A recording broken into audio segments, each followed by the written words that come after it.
streaming. Why don't you have a watch page up? I do. But Oh. remember how it started 2 different streams the last time? Uh-huh. Oh, it just makes us go live regardless. Alright, so whenever I press start streaming in OBS, it starts streaming across the board. I don't even have to press start stream in YouTube Studio.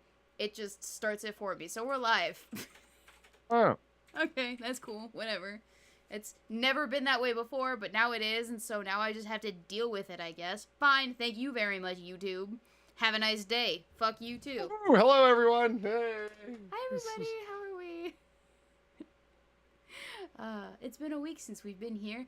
A little over a week, because, I think, did we start it last week at 7 p.m. Central Standard Time, or did we wait a little bit? I think we did. Yep. Yes, indeed. I think I was here on time, too. I think you were on time here too as well. So I had us shift the stream back about a half an hour because I just got back from Rossburg, Ohio, where I spent the last 5 days with a whole bunch of drunken adults. And I know I'm an adult, but I meant like adultier adults. Adults that are about to retire types of adults. So, well-seasoned adults. So, when I got back, I needed a bit of a minute to recuperate and come back to reality. Because it is very jarring to leave the world of adultiness and enter a world of, not adultiness. If that makes any sense, Polly. It does. Yeah. Because it was literally just a week of tailgating, not going anywhere, except for to the racetrack at like 6 p.m., coming back from the racetrack, and getting even more drunk than you previously were at the racetrack, and then doing it all over again the next day, getting dusted with a whole bunch of, it's not gravel, it's like clay dirt, and sweating upon yourself in the heat of the stands, because like everyone's closely packed in there. It's sweaty. Everyone's sweaty. It's gross, but luckily I showered, so we're good. This is fine. We're dandy. Oh, you showered. Oh, I did okay. shower. Well, that's different then. So I'm no longer gross is what I'm getting at here. But we were camping out in the middle of nowhere, and I had like 0 cell service for 5 days. Nice. So it was kind of a nice get out of my own way kind of situation. So you haven't heard that Joe Biden supplied atomic weapons to Ukraine then? No, I hadn't heard that. Did he really? No. Oh, okay. Not yet. No, you could tell me the weirdest shit went down in the last 5 days, and I would believe you out of apparently naivete. Huh? You know, but there's a lot of things that I could tell you. Yeah, Yeah. I mean, like, And did you hear that? Like, whatever. Yeah, there's a lot of things I could make up. There would be Right. outlandish ideas, but I bring up something out as outlandish as the president of the United States supplying atomic weapons publicly to another nation that's currently involved in warfare with a major atomic power. Right. And you would be, did he really? And Yeah, you and believed that's it. Like you were like, that's the state we're in. Right. That's not great. Yeah, that's something to focus on. Like that you were like, he didn't do that, did he? Like, you know, hopefully she asks. Like it's clarify, are you sure about that? Yeah. That's we're, the state we're not of yanking on the being. tiger's tail here at all. Right. Or the bear's tail, I guess, in this Bear's case. tail. But So, yeah. but did anything actually happen while I was in the middle of nowhere, attempting No, to find we've cell service in the not next of- specifically. I mean, we further descended into degeneracy and madness, but you knew that. Like, I mean, Right, I was aware of Yeah. where we were going already. I just hadn't, Yeah. you know, been there for 5 days. 5 days in internet time is forever. Sure is. You've missed all the newest memes. I'm gonna have to get so caught up. Oh gosh, this is gonna be so difficult. But in other news, yeah, I had a good time. And now for the first time in like 3 weeks, I get to actually fully unpack my suitcase, which is really nice. You know what I do Huh. when I get back from a trip? Hmm. And this is like total bachelor behavior. I just live out of the suitcase for like the next week. It's all dirty laundry, though. Why would you? No, not necessarily, because I tend to overpack by a little bit. Like I Yeah. bring more socks than I need, more drawers than I need, more t-shirts than I need. So like, you know what I mean? Like, so I end up like I'm not packing. Oh, I Hmm. better put my tuxedo in here and make sure that my top hat is coming with me. Right. Like, Indeed. I don't do that, but yeah, I tend to overpack the whatchamacallit, the things that end up in drawers and whatnot. Right. Yeah, that makes sense. I Yeah, meant and like, cause something out of the I. suitcase. It's like I couldn't be fucked to just like put it away.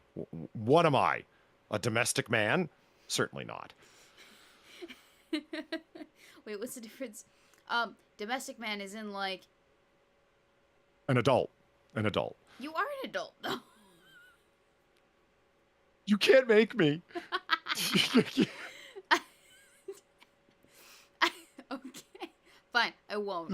I won't try to. Actually, no. I learned a long time ago that you can just you cannot make a person do a thing that they're just not like they don't want to do, and so just let it be. You can only control yourself. It's fine. I may disapprove, but I can only voice that opinion. I cannot make you see my point of view. So, But you're you know wrong. what? This reminded me of a little exchange. Just for throwback's sake, I was watching a little Star Trek Voyager, Hmm. which, well, my least favorite of the Star Trek canon series is still a good series. It's just, it's one I end up watching the least of. So anyway, Right. I was watching this one episode, and it's like it's a holodeck episode where they're going through like a storm in space. It was like an ion storm or something like that, a radiogenic particle field. You know Ooh. what I mean? So batten down the hatches. We can't do anything other than put up the shields and kind of weather it. Right. So they're all stuck on the ship with nothing to do, if you know what I mean. Right. So they all sort of retreat to the holodeck, if you know what I mean. They create this open door policy in this Irish seaside town called Fairhaven that one of the crew members, Tom Paris, had created.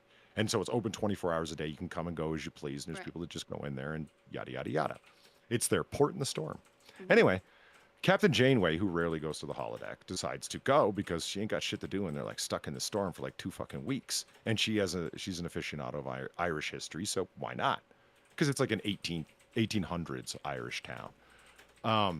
Very charming. Everyone's speaking with a wonderful lyrical lilt, you know. Hmm. Uh, she meets this guy who's the bartender, and she thinks, oh wow, this is a very handsome man, and she's captain, so she doesn't really get to have romantic encounters or whatnot. So and the bartender's programmed as being very flirty, and she's an aficionado for Irish history, so she's a sucker for all this stuff, right? Right. But in the story, this bartender has a wife. So Captain Janeway goes to the holodeck lab and brings the character up and remakes him to her personal specifications, Oh. which now that I mention it would be a very interesting idea because it's I remember you when you were doing the hottest men in comic book movies Yeah. thing, and you had created your spreadsheet with the various indicators, and it was beard growth, height of smile upon the face, like does it reach the eyes, and Right. you know what I mean, like all of the various things that you had done, and it to break down the attractive qualities in a man. Right. Like you get what I'm saying, right? Hmm. And it would be interesting for you to watch that scene just to be like, no, what she should have done was, you know what I mean? Because it was interesting. She's like, he wasn't smart enough. He wasn't able to like engage with her because she's a very smart woman. So it's Hmm. like, give him the education of a third year literature student at Trinity College. I don't know why she got that specific. I guess Trinity College would have been a very well-known Is that where she university in went to Ireland school? at the time or something. Like, do you know what I mean? Like Yeah. I want someone I can talk about this stuff that I've read with. So here, she's like, make him 3 centimeters taller. I'm like, of course. You know what I mean? I want him a little bit taller. And she's like, remove the beard. And the beard's gone. And she's like, no, I don't like that. Put Put it it back. back. 2 days growth. It was just a little bit too long, right? You know what I mean? Like I was like, that's great. It was fun seeing like a woman, Construct the perfect man for her. yeah, like in that way because you see men do that. It was Right. fun and not the norm to see a woman doing it. If you understand what I'm saying. And I don't Right. mean for the sake of feminism or whatever. It was just fun to see, It was hey, guess what? refreshing. Women have preferences. What do you know? Like, as opposed to a feminist saying, give Oh me an no, I love amorphous you for blob who because you I are. can love whatever, for I do not judge. Like, do you know what I mean? Right. Like, it's Yeah. like, God forbid a woman have a preference of something. You know what I mean? It's God forbid. Ugh. Well, okay, so that reminds me of this like movie trope where um Weebo, they're saying your volume's just a bit low. If you could is it? turn your mic up or turn me down and turn both of us up, something like that. All right. I gotta find the volume thing again. Yeah, I've discovered that I need to stop choking up on my mic, so I've moved it back. I think it's going to stop a lot of the plosives. Sound I, settings. Do do do do. Manage sound devices. No. No. Yes. Not disable. I don't want to disable that. Sound control panel. Communications. Sounds. Recording. I forgot where you told me to go to do the thing, Polly. in the Oh. Windows sound mixer You know what? or I in think it OBS. is. Windows Sound Mixer. Sound settings. I think your mic's probably turned all the way up in Windows. You should just max it out in Windows. Don't have any limitation there. The thing is,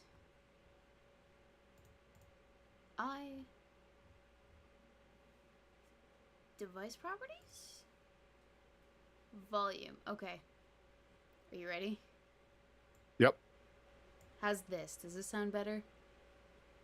You sound a little bit richer, not necessarily louder. Hopefully that's better for the audience. I've got the volume turned kind of down, so What you about sound good to me. what about this? Is that better? Yeah, it is. You sound more clear, more there. 83 volume. Okay. It was at 50 Oh, in Windows. in Windows. Yeah, like I said, I'm of the opinion that you shouldn't have Windows limiting anything. You should max out Windows and Right. then adjust in OBS or whatever your mic. That's my opinion though. Okay, I maxed it out. How does this sound? Much louder now. Much So then louder. So then turn Yeah. it down on the ends OBS. on OBS and for what is it called? Your mic isn't one of the sliders in the middle for audio adjustments? No, it is, but I also have to turn it down for you because they're two separate audio. For so Well, there's don't worry audio about for me. the- I'll turn you down if I need to. Oh, okay. I love this shenanigans. Okay, I just turned myself back up so you mess around with that to your whim. Audience, Oh. how do I sound now? I can hear fans and everything. Really? Oh, wait. It's not fine. It doesn't matter. Don't What? worry about me. I'll live. Eh. I will adjust as necessary. I'm just going to turn you Oh. down in Discord. Okay, all right. See, it's all fine. Everything's good. That's fair. You were inquieted. Exactly. Okay, good. And now I'm There. blurry. Did everyone enjoy the 2 minutes of Audio shit we should have done leveling. before we went live? There isn't a time. I expect audio adjustments with every single stream. Mm-hmm. This isn't the professionals. No, it's not even close. And even on the professionals, we weren't all that professional. So Professionals. over on back to Janeway. Yes, After anyway. after she like adjusts him to her specs, Mm-hmm. she's like, make his personality more complicated. And I'm like, ooh, Janeway. Wait, what does complicated mean? But the computer replies, please specify. And she rolls her eyes, and it's like, well, what are you rolling your eyes at? I mean, could you be more? It's a vague? computer. It's Yeah. binary. It needs direction, and it's Yeah. it's as smart as the person programming it, which in this case is you. She lays it out and says, he's too introverted.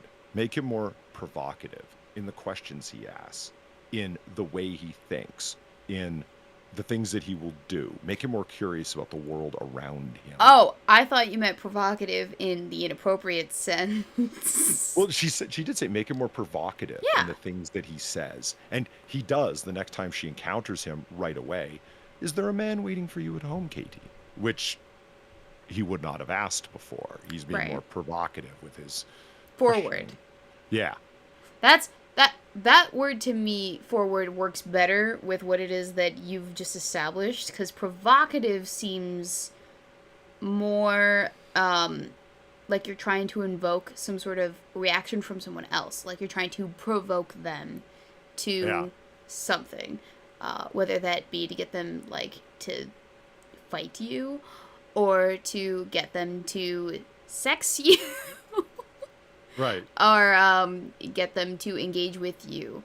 I guess that would be it. But like, Tell me, Katie, do your nether regions become moistened when I speak to you? forward is more specific type of provocation.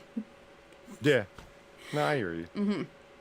All So of a I sudden, mean, all of a sudden she creates this like kind of rapey guy who's all like, handsy and like, oh, fuck off. that could be a Black Mirror episode, though. It's like you design the person that you want to, but you're not using the most clear adjectives that you could to Yeah.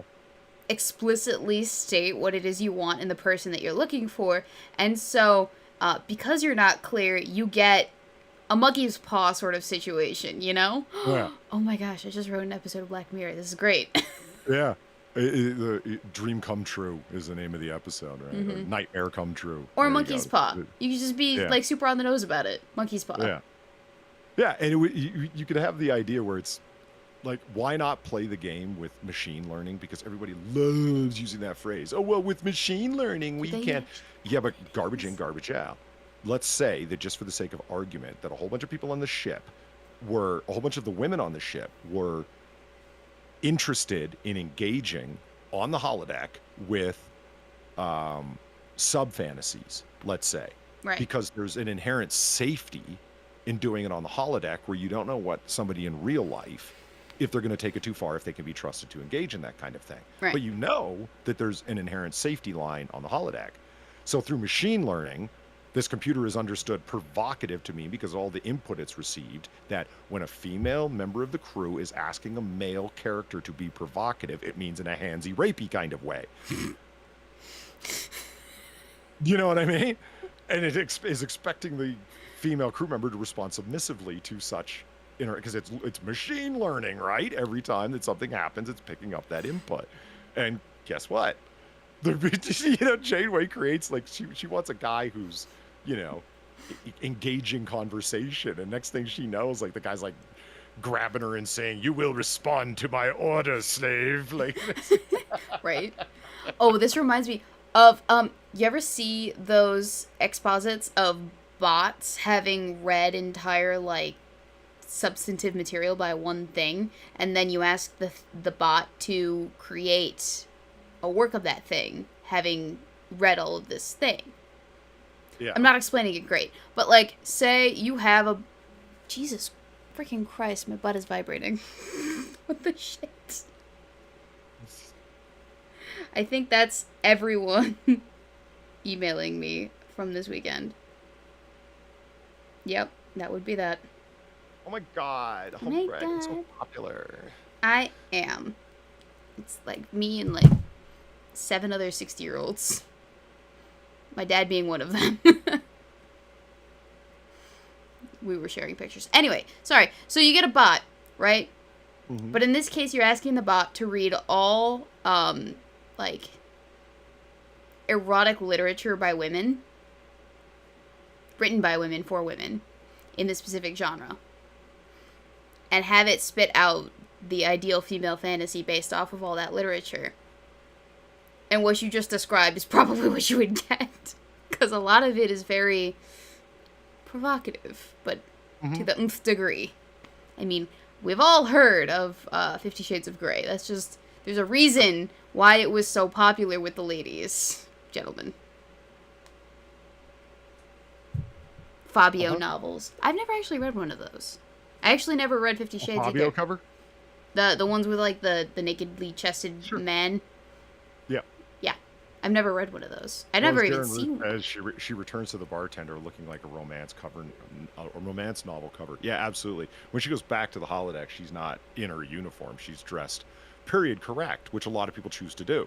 When they go on the holodeck, they're dressed Very correct. Oh yeah, it could have been a Fabio cover the way that when he's just dressed, in 1800s Irish looking dress and her hair done up in a bun in such a way. And when she encounters him, he's reading a book of poetry, sitting with his legs crossed at the train station. Like, it's He just, is a wow. vision. Yeah, exactly. What a dreamboat.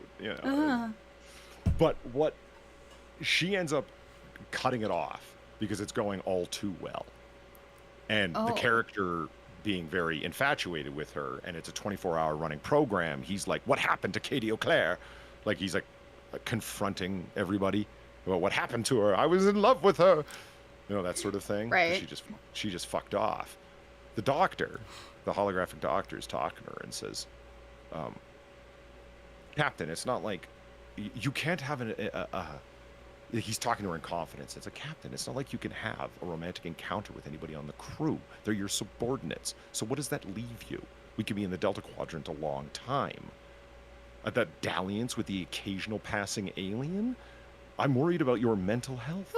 Like, and it's like, okay, fair Right. enough. Like, your doctor is saying this, and he's not saying Right. something nonsensical. But she goes, he's not real. Let me tell you something, doctor. The other day, I was sitting there, and we were talking, and he fell asleep with his head on my shoulder. The sea breeze was blowing. Beautiful man, wonderful conversation. And I thought this was near to perfection. And then he started snoring. And I could have done anything, doctor. I could have bumped him. I could have woke him.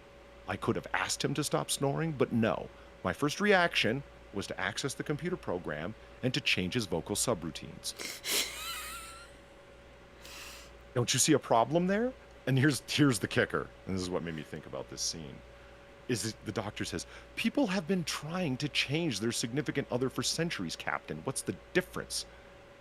And she says, the difference, doctor, is in this case, it works.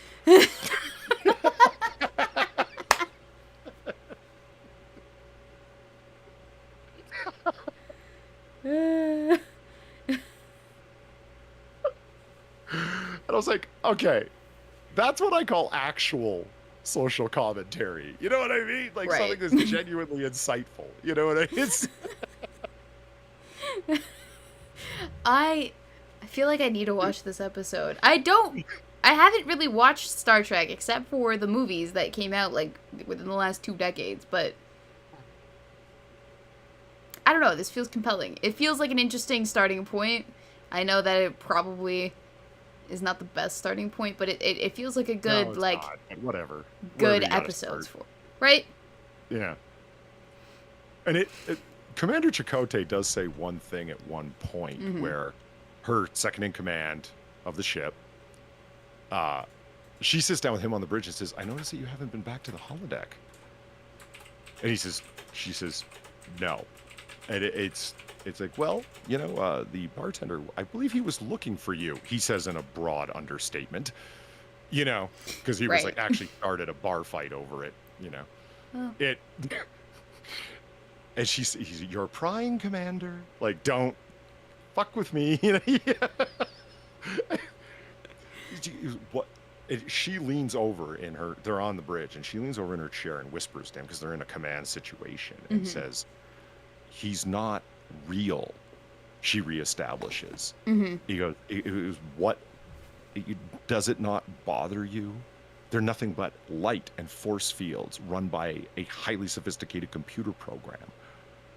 And Chakotay says a line that I don't think was meant to be creepy, but totally comes across that way. He goes, I never let that stand in my way. What the hell have you been up to, Chakotay? I think you can reasonably discern exactly what Chakotay has been up to in his free time. I've never let that stand in my way. I think there's an implied plurality to what he just said. This wasn't a one-off, Damn, dude. It's... Wait, so the holodeck, just so I understand, it creates force fields of humans that look and act and sound real but aren't actually real. They're just fields of beams of light, a field of projection of light. Yeah. But that you can interact with, like, on an actual physical level. Yeah.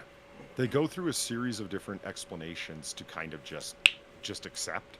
They say it's a combination, it's an outgrowth of our transporter technology, Mm-hmm. where it's force fields and light and repulsor beams and whatnot, because you can walk forever along a path, and you never feel like the wall, you never do run into the Right. wall.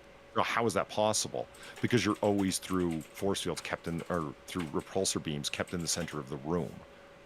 And the ground is actually moving underneath you, but because the perspective around you is changing, you perceive that you're walking. Right. Okay. You see what I mean? And as you throw something like at the wall, it will not bounce off the wall. It will just disappear. And what happens is that the computer obscures like the ball you threw at the wall. Mm-hmm. It obscures it and then creates an image of the ball continuing on into the distance. And it does this so well that you believe that you're in a 3D interactive environment. Huh. But the point is, you can create anything. Like, just think of it more like a Thanos snap. You can create any world you want. Right. So it's basically like Ready Player One, The Sims. Yeah.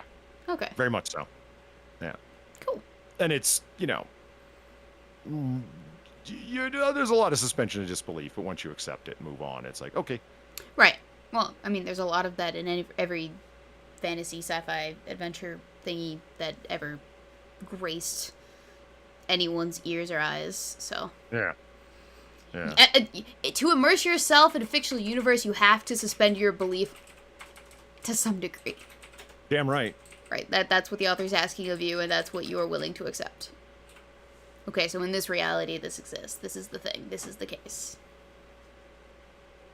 They play odd games where how do the characters that are in the holodeck program respond to non sequiturs? Like somebody, like just someone changes the topic of conversation. Like, yeah. So anyway, taxes. Yeah, like somebody will walk up to Katie O'Clair, which does happen in that simulation, and like Commander Chakotay, wearing a Starfleet uniform, by the way, walks up to Captain Janeway dressed in period clothing and says, "Captain, I thought that was you," because she fit in so well with the background. He barely recognized his own captain. That was kind of a line. Like, she seemed to fit in so well. Mm-hmm. Because while I was headed over to the Ox and Lamb, would you like to join me? And then he looks back and forth at the two of them and smiles sort of knowingly. He's like, "Oh wait, he realizes what he just walked into, if you know what I mean." Right. And says, "But on the other hand, perhaps I'll leave you two to have fun. A good day," and then keeps going. And the whole point was that others are realizing, just looking at the two of them, what's happening. Why didn't the bartender then says, "Is it my imagination, or did he just call you captain?" You think they'd be programmed to ignore non sequiturs like that? Wait, so he did say that, or he didn't say that? He did. Is it my imagination, or did he just call you captain? To which Janeway simply said, "Did he?" And they walked away. Like, I guess it depends on how sophisticated you want your algorithm to be. well, if he noticed that was called captain, why didn't he say, "The fuck are you wearing?" Yeah, All that's black true. pajamas guy. Right. I don't know. Well, actually, no, I do. Probably the writers just didn't think about it. They didn't dig too deep. Yeah. Which, it happens. Every writer is subject to gloss over things that they didn't think about. I mean, you do that in your real life, too. Yeah, old man Enfield brings up Stacey Abrams is the president of Earth. Yeah, but that's very expensive corporate fanfic. That doesn't count. Right, no, okay, so, if you've ever read fanfiction, sometimes the author asks you to suspend your disbelief, in an insurmountable way, to such a degree that you can no longer continue on and you must exit out stage right. Yeah. I've done that on a number of occasions, where the writing is just so bad, or the spelling is so atrocious, or the plot is just so wacky and wild and out of this world that I can't even fathom what's going on. You can't even. I cannot even. Yeah, Right. I hear you. I've read some good ones like that. Yeah. Fun time. Wait, good ones or bad ones? Because those are bad ones that I just described. Mm-hmm. Oh, okay. Just What? agree. What? Yes. Oh, but then sometimes you get fun ones, sure. Fun things that are just stupid, silly shenanigans that you read through. For instance, is it Hogwarts School of Miracles and Prayers or whatever? Is the very satirical Christian spin on Harry Potter? Mm. That was funny. That was a fun read through. Yeah, okay. Okay. There's something that I don't quite understand because in reality, Mm-hmm. if we start like, sometimes it's no fun to do this, and sometimes it kind of is. To let's unpack that. Because sometimes that's Okay. like we're all on the internet and we know how bad that could get. Yeah. Just unpack that means let's find the inherent racism in what you just said. That sort of thing. Right. But sometimes it's fun to unpack it because it's like you're talking about like it's actually not that many people who would do that count as broadly read Christian. Who is it that actually had a problem with Harry Potter or heavy metal music or whatever? It was a certain breed of Oh, it was the very strain of yeah. American evangelical Christians. And evangelical is a broad umbrella term. It's not like there's Pentecostal evangelicals and there's Baptist evangelical. Do you understand? But a certain strain of them. Right. Because if you think about it, there are all kinds of Protestants, Eastern Orthodox, and Catholics that believe in a broadly populated universe. It's full of angels and demons and spirits, and you understand what I'm saying? Like, and there's no. Whoa, what was that? Thanks, dear. It sounded like a Komodo dragon just kind of croaked in the background. He just burped in my general direction, and now he's mooning me again. Can you give me my water, please? Please? Where's your water? It's in the kitchen, I believe, on the countertop. Is it the soccer mom complainers? Yeah, sure. The soccer mom Well, complainers. Oh You know, my my point being is that the easiest response to that kind of stuff can be like, oh, this isn't Christian. Oh, lighten up. You don't get to define that. There's lots of fucking people that believe in a highly populated world full of all sorts of magic and whatnots. Christians too, dummy. Lighten Thanks, dear. I knew a kid in college whose parents didn't let him read. It wasn't Harry Potter. It was his Immortal Instruments, the Golden Compass series, because of its anti-Catholic undertones. I've heard about it, but I don't know about it. And it does it? I guess, yeah. I tried to read the series. I got through the first book, and I was just not into it. I couldn't continue. Like, I finished the first Golden Compass, the book. Mhm. And there's 2 more books, I believe, after that. And I couldn't. Even if I was listening to it, I could not. For the life of me. But yeah, that was Balak, whose parents wouldn't let him read that book.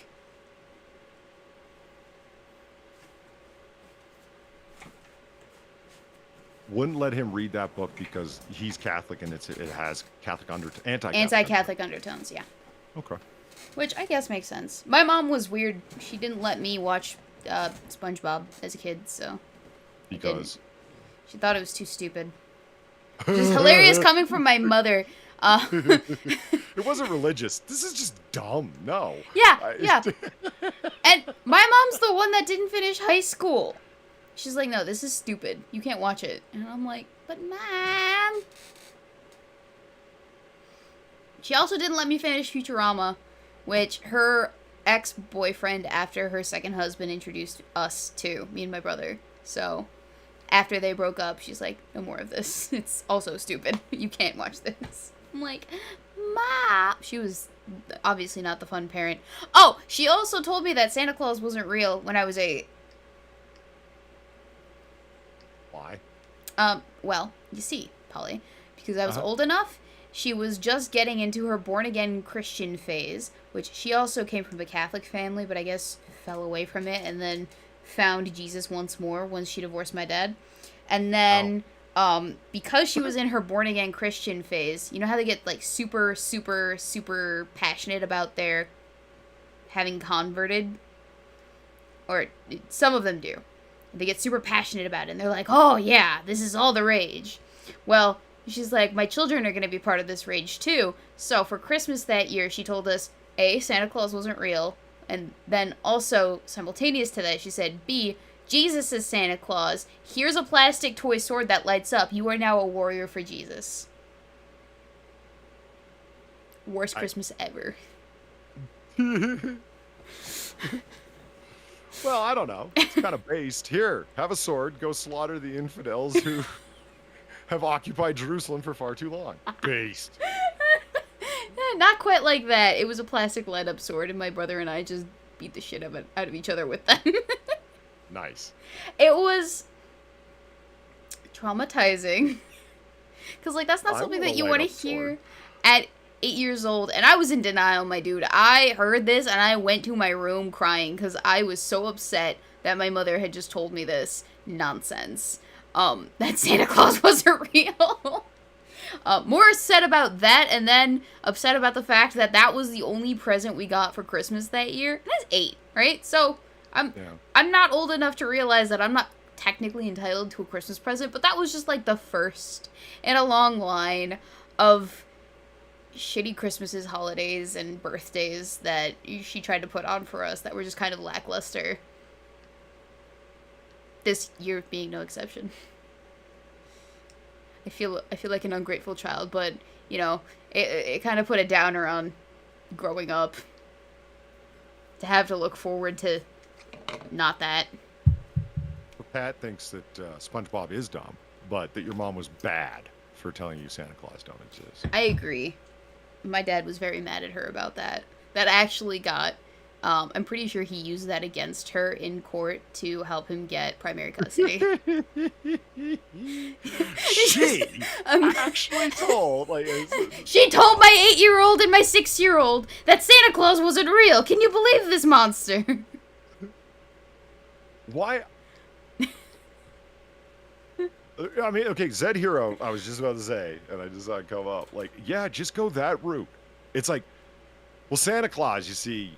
It's like, you know, you can say to an 8-year-old, well, people have kind of run with Santa Claus and made him like cartoony, but he's based on St. Nicholas. He was a generous guy who went out and gave to the children and whatnot, blah, blah, blah. He was a real person. Like, just run, not reinterpret him, de-interpret him as St. Nicholas. Just go that way. That's why he's St. Nick. He's a very generous guy, et cetera, et cetera. Real historical person. There you go. Yeah. I mean, I just thought there's a much easier route than smashing your child's fantasies. Like, you know, there's... Oh, gosh, I was so mad. And then, to make up for it, I'm pretty sure my dad's girlfriend at the time, then second wife, now ex-wife / girlfriend currently. What? Really? He's dating his ex-wife? He's dating his second ex-wife, yeah.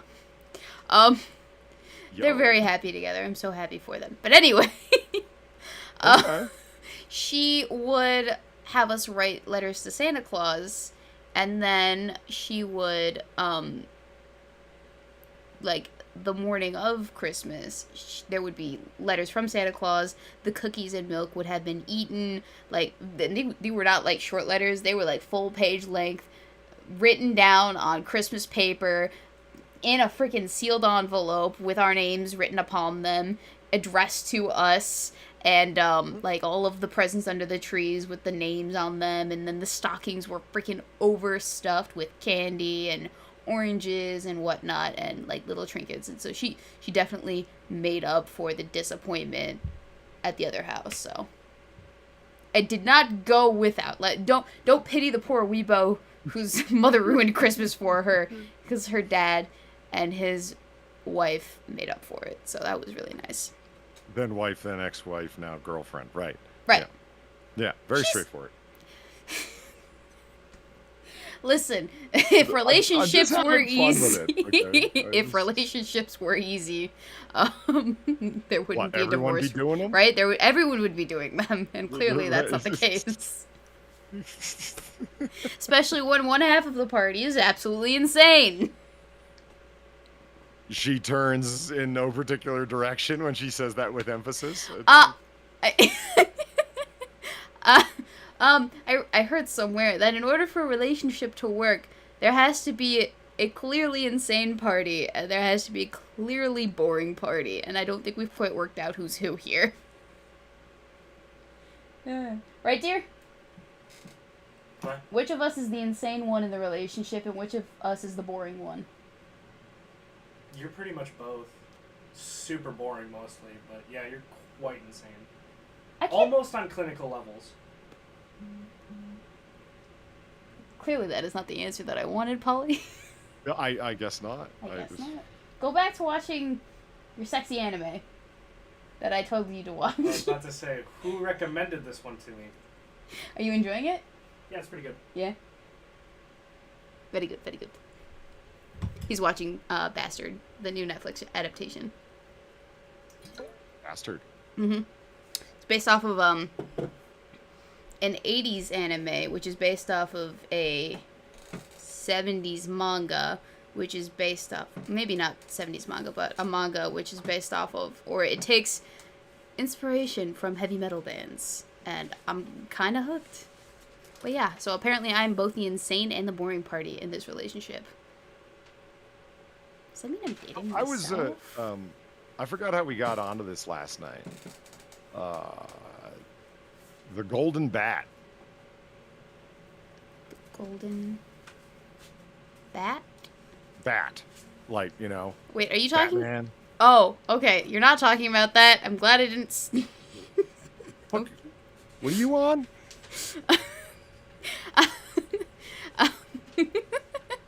I thought, because I'd mentioned this to Eve, and I thought maybe she'd told you about this, but we were in Discord a few weeks ago, and I brought up, you know that meme with the dog and the bat, and the bonking of the bat by the dog onto the dog, or whatever? I can't say that I do, actually. Okay, alright, Not by that description. hang on. Oni, bonk, doggo. Let me just bring it up. All right. Into this one. You know you're not sharing your screen, right? And haven't been? Am I not? No. I Not thought me. I was. Share. Do you see live beside your name? There you go. All right. How's that? You see it now? Yay. God damn it. He's taking 8. Didn't pick an 8. Okay, there. Oh, yes. Yeah, okay, yeah, I get you. So, was it our anniversary? Or was it just a regular old date night? Can't remember if it was our anniversary or if it was just a date night that we went on. Or if it was his birthday. But we went to Harry Carey's, and we got the dessert with the baseball bat and the baseball thing. And they let you take the baseball bat home with you. It's like about that big or so. It's a tiny little thing. But it's hanging up behind our fridge right now. And it is the anti-horny bat. And it's basically this. And that's what I thought you were referencing. Because Eve had told you about it. And you'll reference it as the Golden Bat? It's a golden bat. Okay, so let me just see if I get this right.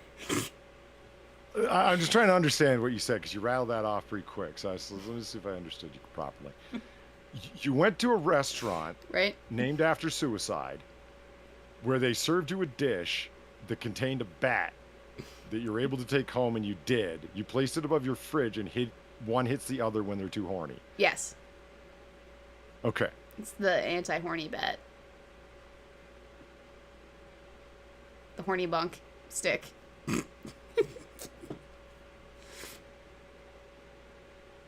But when someone starts playing grab ass, the other one runs off to the break glass in case of Yeah. Break hardness or glass. hardness. Yeah. And, yeah. Yep. Okay. You have to literally beat back the other person with a bat. Like, be gone.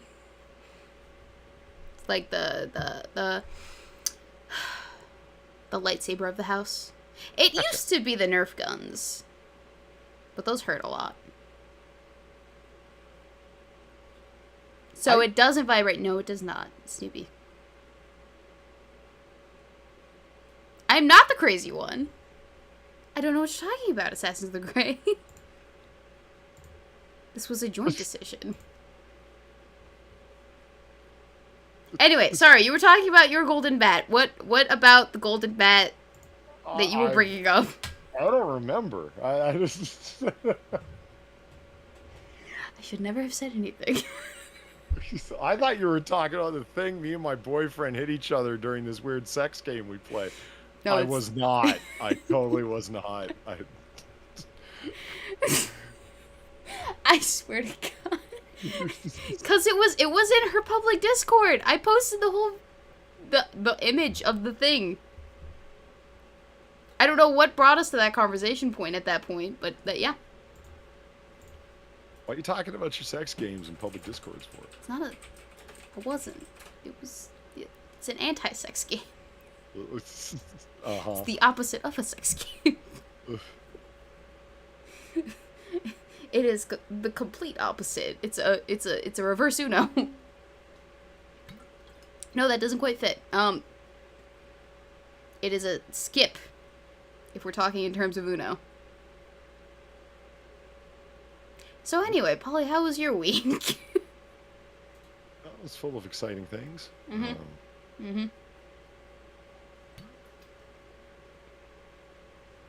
No, it wasn't, actually. Oh.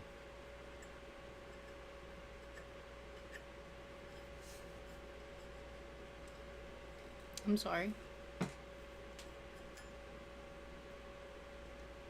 Did you stay home all weekend? Sort of. I repeatedly... I had a whole bunch of Vertigo sessions over the past week, and including one late Friday night, early Saturday morning, which left me feeling pretty damn off until right about now. I'm feeling generally okay now. Well, that's Still good. not 100%, but yeah.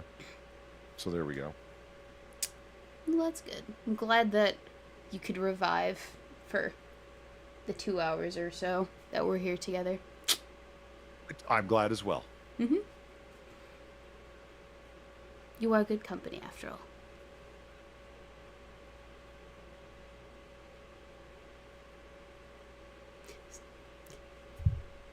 I would really like to move away from the anti-horny stick, please. Well, who brought it up? Like, completely. I know, and I feel so bad about it, because I'm a dum-dum. I'm a big fat dum-dum. Let's see if we can find something to laugh about. On the thingy with the stuff. Did anything happen over the weekend, chat, that I should know about? Aside from Hunter Biden being a weirdo.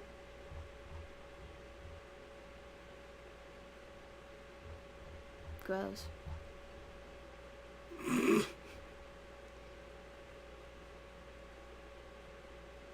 Are any Bigfoot sightings while in the woods? I wasn't actually in the woods. I was in the middle of corn country. Like, stalks of corn every which way, left and right, up and down. It was not so much a forest as it was a farm. But, actually, no. I was in a forest of campers, if that counts. There's a lot of campers. So... Polly, I don't know if you've ever been, like, seriously tailgating before. Like, I don't know how hardcore your tailgating experience has been in the past. Have you ever, like, tailgated so hard that you stayed there for, like, 4 days straight in a camper Oh, that I haven't done. Four Okay. days of one tailgate party? No, that's pretty hard. That is pretty hardcore. So you get a different kind of people at these things than you would well, not maybe that you would expect to, but then like you get in real life.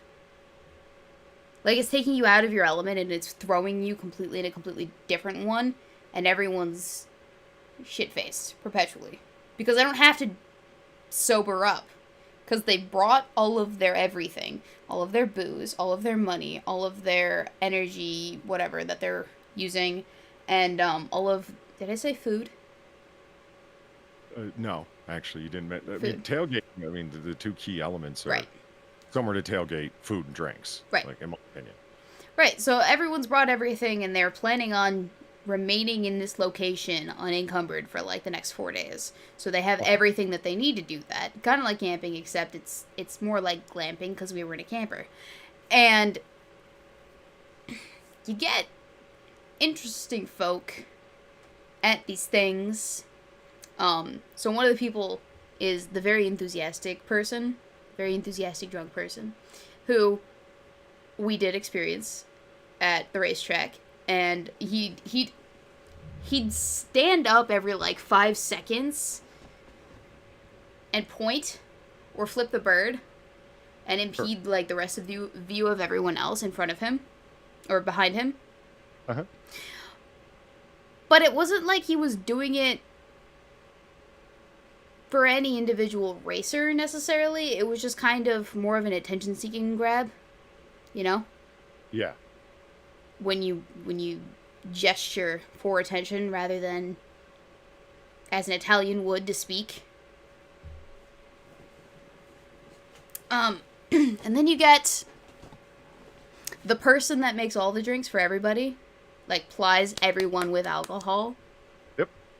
And then you get the talker, the storyteller person, who tells all the stories, who's got a story for every little individual thing.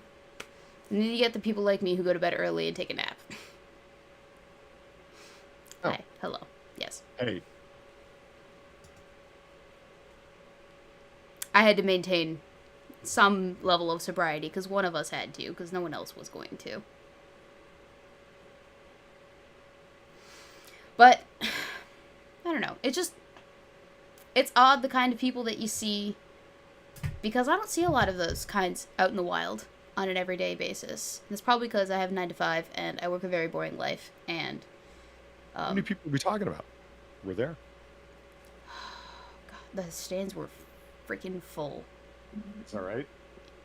It's a lot. It's a lot of people. A great many. People blasting music. There was not a sizable pile of cans over a sewer at one point, but yeah, it was pretty decent. I saw an overturned porta-john, which you can only assume had someone in it when it overturned, which is just, oh gosh. So now you just ruined it for everyone. I did? No, the person who overturned the porta potty. Right. Well, there's only one reason to overturn a porta potty. You know what that reason is? Drunkenness? No, actually, it's there's a more specific one. You're probably drunk when you do it, but there's a very specific reason to overturn a porta potty, and that is because someone is in there. Mm-hmm. So if you overturn it while someone's in there, obviously they get Washed. messy and it's gross. But like I don't personally think that I know anyone who would pursue that kind of endeavor. Hopefully not against me, definitely, but like, can you imagine being friends with that person? Would you still be friends with that person after the fact?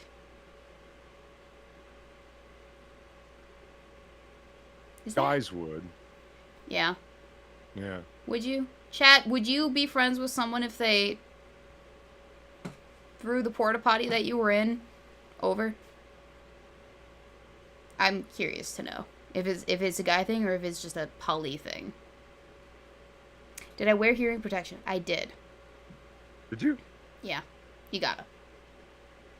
What? I wore, because the cars are so freaking loud. Like, several decibels louder than what an average concert goer will probably experience. No shit. Mm-hmm. Probably closer to shooting a gun than going to a concert. Fuck. Yeah, but they're going freaking fast. Like, super freaking fast. Like, around the entire track in 13 seconds or less. Fuck. Mm-hmm. So you gotta wear ear protection, eye protection. You can wear sun protection around, like sunblock or whatever. If you're out of the stands, if you're in the stands, chances are you want to wear less of anything, just because it's gross and claustrophobic in there. But you're also getting very, very drunk as you're doing this, so you mind less and less as the night progresses on. And sometimes it rains, so they have to stop the races, and you just get to either sit there or go back to your camper and wait out the storm until they fixed the track. So what they do is, because it's dangerous to run around on tires on a wet dirt gravel track, what they have to do is they have to wait for it to dry a little bit, but they also have to, like, I think it's aerate it. Is that when you poke holes in the earth? Yep. Yeah, so they have to aerate it, and then they have to work it in again to, like, solidify the clay, because it's a very clay substrate that we're working with. I've gone down there and touched it, actually, so it's very clay-y. But you have to work it in, so then they can race. But it can't be too dry, otherwise visibility gets shit, because all of the clay dry stuff will start to surface and dust everywhere. So it can't be too wet, it can't be too dry. They're not racing on a blacktop, they're racing on gravel dirt? Not gravel dirt, because that would be a little bit too loose. What they're racing on is, like, clay. Wild. Mm-hmm. And it's a little bit more dangerous because the retaining wall that keeps in the outer rim of it keeps out the outer rim of dirt around the track. It's white when you start, but it very quickly turns the same clay brown color as the rest of the dirt track. So every once in a while you get a racer running into the wall and crashing and flipping over like 6 or 7 times. And because there are, like, at times 24 cars going around in the track consecutively, sometimes the racers behind them will also run into the flipping vehicle. In this case, we actually had 4 vehicle pileup at the 3rd turn in the 3rd race, like the 3rd big race of the weekend. So it was kind of touch and go there for a second, because when you have an accident that looks that bad, you're like, did they survive? Oh shit. Because it's a very real possibility that they don't actually survive. Let's see. And then you get racers who take the turn off of the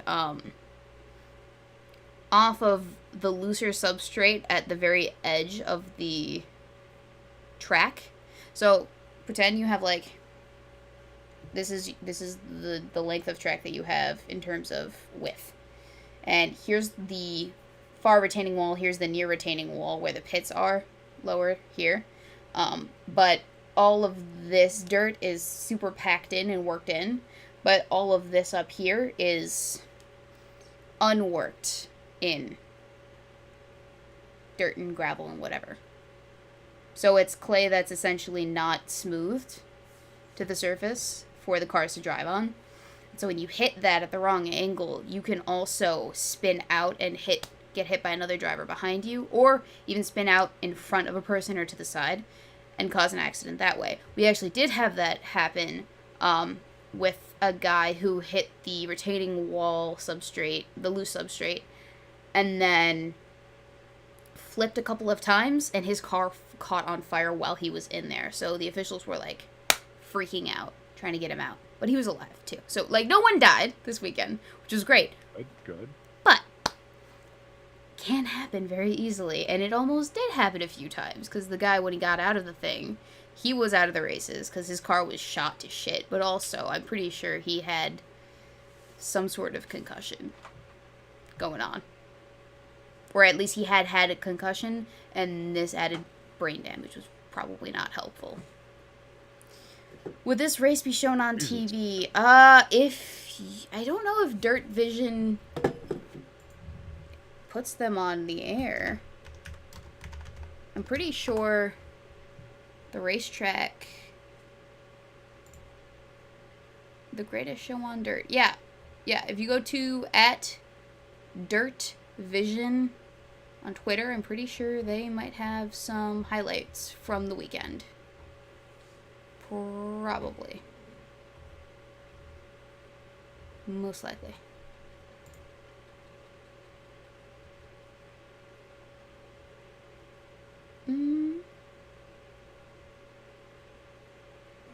Yeah, actually, I think I can find the race. Here. You see that all right?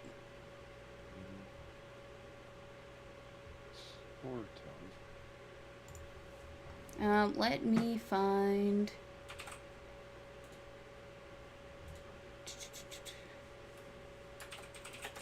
Not quite this one. This is Knoxville 21 hours ago. So we want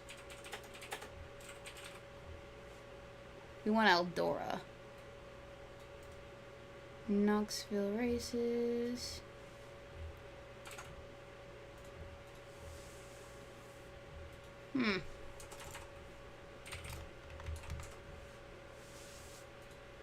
Eldora. That was the speedway that I was at. Let's see if they have any actual media to play. They gotta. I'm pretty sure they do. So the pot for the final race was $175,000 for the winner. And these are the cars, what they look like in the World of Outlaws Sprint Car Series. So they have all different wheel sizes. They have the wings on the top that help them turn left over and over and over again. But the wheels also help them turn left. They're sized just so that they do that exclusively. I really wish they would show us the crashes. Yeah. Cause that's I feel bad, but those are kind of my favorite parts of the races. I mean, that's what I was there for. Right. Like, if no one crashes, is it worth my time? No, it's not. But here you can see they're working in the track, and it is very dirt gravel-y. But where? Where is the thing? Night before. Let's see. Eldora crash. I'm sure it's on Twitter somewhere. Latest. No. Was it this one? June 9th. No, that was last month. Wow.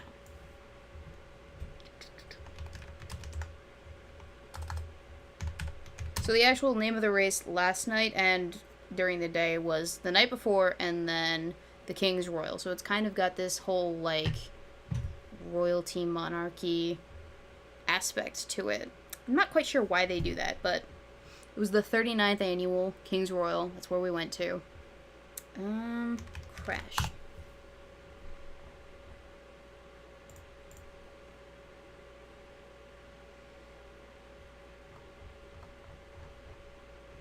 These are not the videos that I want to find. Well, anyway. It was an epic crash. I'll just say that. We got 2 epic crashes. I was happy. No one died. I was happy for that, one person too. with potential brain damage. Right. So, slight no brain died, damage. Right. Okay. Right, so we're good. But I'm the same way when it comes to sports as I am when it comes to driving.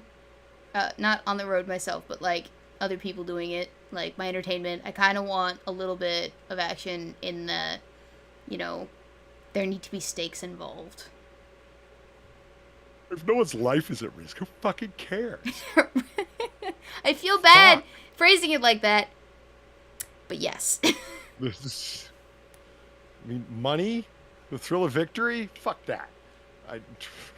Well, they can have the money and thrill of victory. I just want to see there be some dire stakes at hand here. I mean, can we please bring back The mortal danger? the mortal danger in sports ball, please? It was more fun and interesting when people had This their is lives on the line. This is the second week in a row you've gotten close to advocating Coliseum games again. What the fuck? I want it. I want it back. What is with the bloodthirst? And just a touch of danger, please. My life is so boring. No, but it is more interesting that way. I like the camaraderie as well when we go to the races. Hanging out with my family is definitely a plus. And we don't get to do it as often as we used to because we moved out, so. Well, I mean, if you don't have people there, constantly reinforcing that this is interesting, you might stop and realize how stupid it is. Right. Well, I don't think anyone would actually tolerate it completely sober, is the thing. Granted, Yeah. I did my first year, but I was, 14. I didn't have my first drink at Eldora until I was back from the races. That's when they poured me my first cocktail. Which it was kind of like a, eh. I didn't really start drinking until college.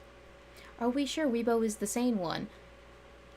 No, we're not apparently. I'm a good driver. I don't think that's what they were getting at. Hmm. Well, I mean, and you can say that all you want, but we'd have to verify that with someone else. Does El Boyfriendo? No, you can take my word for it. It's fine. Don't worry about everyone else's opinion of my driving. Don't worry see about what I'm it.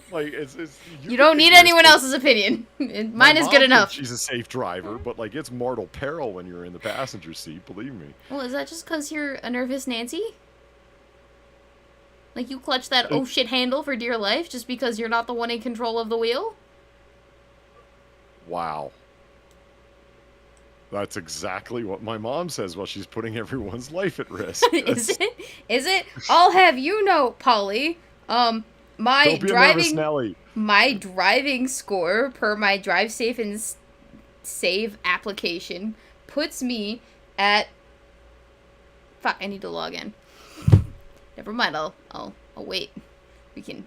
I believe that you could pretend to be safe in front of a instructor of some sort temporarily.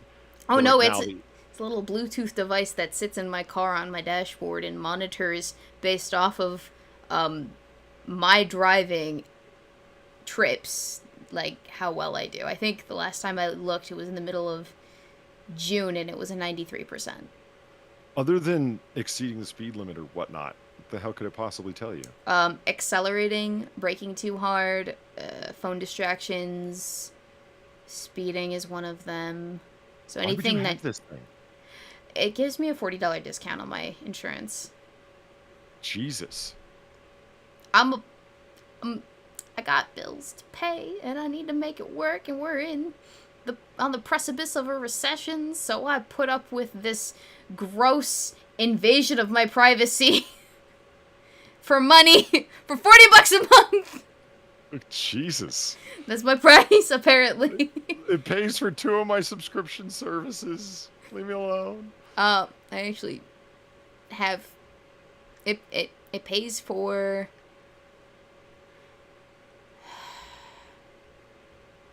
I don't know if I have anything that comes out of my bills monthly that's exactly $40. Cuz my YouTube Premium comes out of my my business finances. I guess it would almost pay for my Adobe subscription. How do you wreck a car twice in one day, Brad Young?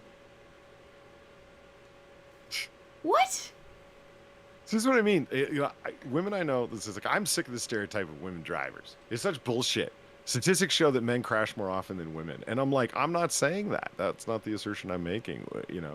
Women don't get in crashes, but they're the cause of millions. I don't know what you're talking about. And it's not for new drivers or bad drivers. It's just for any driver that wants it. Snoopy.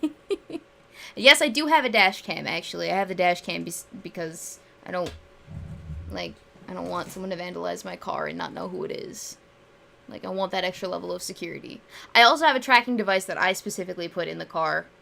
Like, Have I you ever monitor noticed that. how often, like, you'll be watching, I don't know if you do watch, but, any kind of documentary like YouTube series or documentaries in general, where someone will have a dash cam or a security cam in their house, CCTV, and it's based off of a smaller drive, so an SD card or a micro SD card or whatever, and they're the multiple gigabyte ones. Right. And something will go afoot, something will be afoot in the house, and it'll be like, and it just so happens that they didn't have an SD card in it at the time.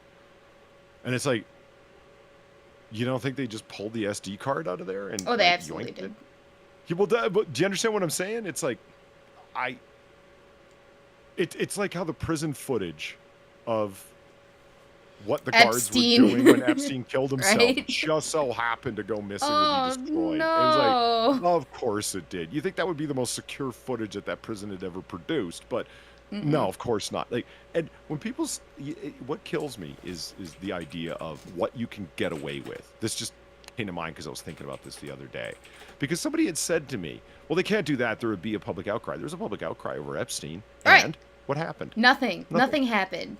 Nothing happened. You know what? It's probably... The Epstein tapes are probably going to surface in like 20 years from now when it's politically expedient for one side or the other to release them. Because that's usually how these things go, is the footage exists. If they ended up in the hands of somebody that, like, let's say it was somebody who had paid me to yeet those tapes. Right. Yeah, and paid me well. They would be destroyed. Because then that's how you get and maintain a reputation as a fixer. Right. Is that you actually follow through. You don't keep them for insurance. Now, Right. if I was somebody who got them to yeet them to insist upon being paid as a fixer, then yes, you do keep them for insurance. Do you understand what I'm saying? Mm-hmm. You know what a fascinating tale is along those lines? Do you remember, have you ever heard the story of Eddie Murphy picking up multiple times transvestite hookers? No. Okay, so he did. And yeah, that's not good just in terms of, you don't want that getting out because it's just a needless complication if you're Eddie Murphy. Well, you don't want anyone to know that you've interacted with hookers of any sort because, well, it has implications. Yeah. It does. It does. Right. Sex work is not like... You don't want anyone to know about your OnlyFans account that you have, like, just on the reverse side of that either. Like, sex work of any kind has its own brand of shame associated with it. So, sorry, carry on. Yeah. It's interesting the way that things go down, and one can go online and read about this if you're interested to follow the trail, and, you'll end up there. The guy who ended up going around and fixing it for Eddie Murphy, like, I'm going to go talk to the transvestite in question. I'm going to go talk to the person on the street and the two other sex workers, prostitutes who saw this happening. Mm-hmm. And I'm going to go speak to them and find out what they actually saw. Now, keep in mind, Eddie Murphy had not asked, no one from Eddie Murphy's, that was in Eddie Murphy's employ or any one of his friends asked him to do this. Just, hey, listen, I know the LA area. I know that this is a problem. I know how these things work. I'm a former gay porn star. I know this world. I know how this works. So I am now a fixer, and I'm going to insert myself into this issue. So I'm going to go around and talk to everyone. And, hey, do you know who this Daisy or Divine? Do you know this Divine person? And it was like, oh yeah, I think I do. Not really. You should talk to is this person. So he went around, did the gumshoe thing for a hot minute, went and hung around at the bars, collected information and statements, and paid them out of his own pocket, and then approached someone from Eddie Murphy's camp and said, look, here's what I've done for you. There's an inherent baked-in blackmail. Even if you say, look, there's nothing underhanded going on here. This is how things work in this town. Mm-hmm. Because there's people like me that know things, and we know everybody, and I'm trying to not make this any worse for you because, hey, you have a past, I have a past, we all have a past. And it's like, well, that's completely misunderstood. I absolutely agree. But no one's willing to hear the correct side of the story. They want to hear the embellished version. They want exactly. They want to hear the embellished, sensationalized version of the story. Well, now there really isn't a story at all to be heard.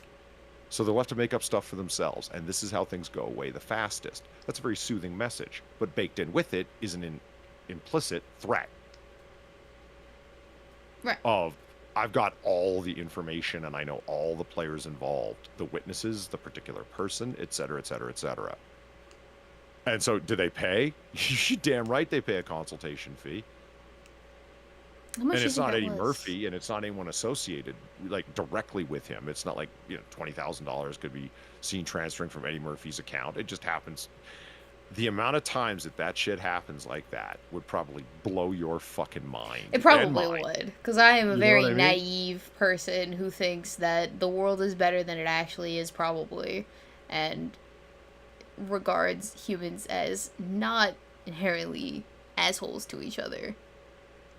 Which is probably very naive of me to think that. But I have hope in humanity, so.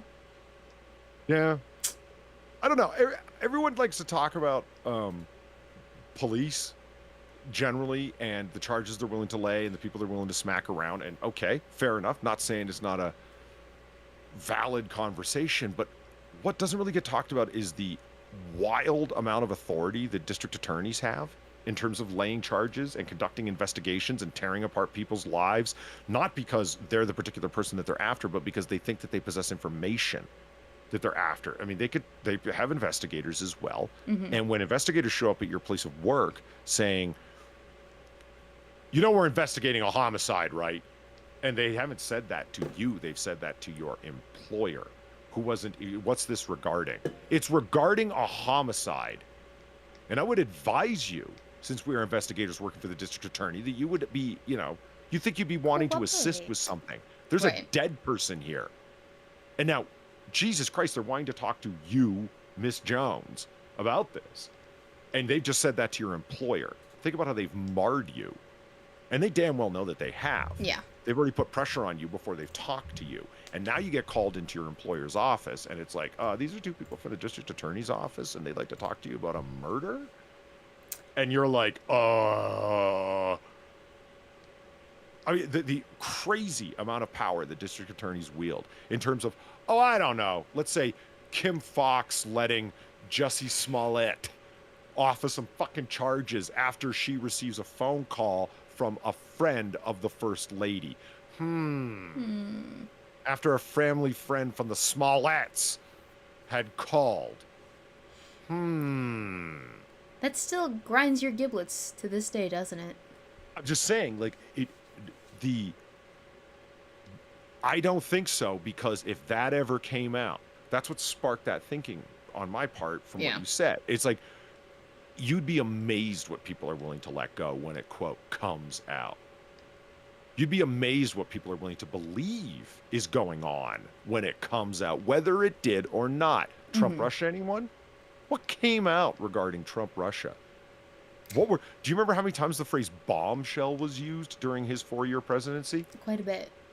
The newest bombshell, how often the phrase, the walls are closing in, was used. For what? What were the specific things that were being referenced?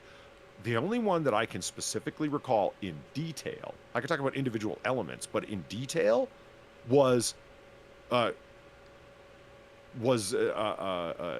Don Jr.'s meeting with a Russian lawyer at Trump Tower after he was told, we've got opposition research that would be damaging. Yeah, I'll meet with you. Who doesn't? From a campaign, who doesn't? And it's like, yes, but that was a Russian lawyer associated with this. And the details of what happened during that meeting, if the meeting that they're particularly talking about ever really happened, all they have was the that's rock solid, was he said, yeah, I'll meet. You remember that Republicans and then Democrats were the ones who had paid for the Steele dossier, right? I didn't actually know that. Yeah, it was started by Republicans, and then they said this is going nowhere, and then picked up by another Democrat research firm, not Democrats themselves, of course, but another research firm to continue it. And it's like, okay, so we've got this whole book of smears, basically, unverified, uncountable on smears, but just enough to carry on with. And it was all rumor-based bullshit that Steele had put together from years of contacts that he had had in the Kremlin and general Russian muckrakers from his time as an MI6 intelligence officer. And now he was a professional muckraker. Yeah, all right. There's lots of people like that out there. I don't find that terribly surprising. What I find surprising is that that was used as the basis for a FISA warrant. No, it wasn't. Actually, it was proved that yes, it was. And what are people willing to accept? Does it matter that they used a bunch of opposition research as the basis to conduct domestic surveillance of U.S. citizens because there was a potential foreign intelligence, national security matter associated with it? Does it matter that opposition research was used as the basis to obtain such a warrant? No. Does everyone know about that? Well, it's public information. Does anyone care? Not really. Does Trump-Russia matter? Oh, yeah. But only for the sake of smearing the opponent. I mean, my God. Like I said, what people are willing to accept and what they're not is a lot broader than I think a lot of people think. And I have to agree with that. And definitely if things are unclear or things are not made clear, it's a lot more pervasive to the overarching story about a person than the actual truth is when it comes out. Because people make up shenanigans all the time about people. And it's what gets repeated, like, in gossip across the board. And those conflicting stories with that existing narrative serve to exacerbate the issue. The issue being of what is not truth versus what is truth. I mean, Daniel Fullman brings up a good point. Here you have a staffer coming forward during the January 6th committee talking about stuff that is pure hearsay. And since no Republican that isn't going along with the January 6th narrative sits upon the committee, there is no cross-examination to say, were you there to hear that? No. Okay, so that's just outright hearsay, and I'm going to disregard everything you just said. Well, it's hearsay if the person reporting upon it did not experience it for themselves. If they are reestablishing what someone established towards them, it's hearsay regardless, because you hear it and then you say it. That's what hearsay is. But if they actually experienced it, it's a completely different story. But I agree. It is, but she's being told a story, the one particularly about, I was told Trump grabbed the wheel and said the following things during this transport. You weren't in the car, right? No. And even if you were, like, okay, we conducted an investigation where we have a testimonial that this is what they were told. We can't present this in the hearing because this is hearsay. So what we're going to do is pull in the Secret Service agents that were actually in the car at the time. What do you say happened? Oh, well, this didn't happen. Okay, clearly that person's testimony ain't worth shit. Right. If the Secret Service agents say that, yeah, that did happen, or here's a version of it that did happen, then, oh my God, here's our smoking gun. Right. Because they're trying to connect Trump with what happened at the Capitol. Because all they have right now is the things that he is on camera saying during his speech. That's their only connection of Trump to the riot. Well, and that's why they're calling in Bannon and his former staff director and everybody else. Is there anything that he said that could make it sound like he had foreknowledge, that we could even remotely connect him to foreknowledge of the event?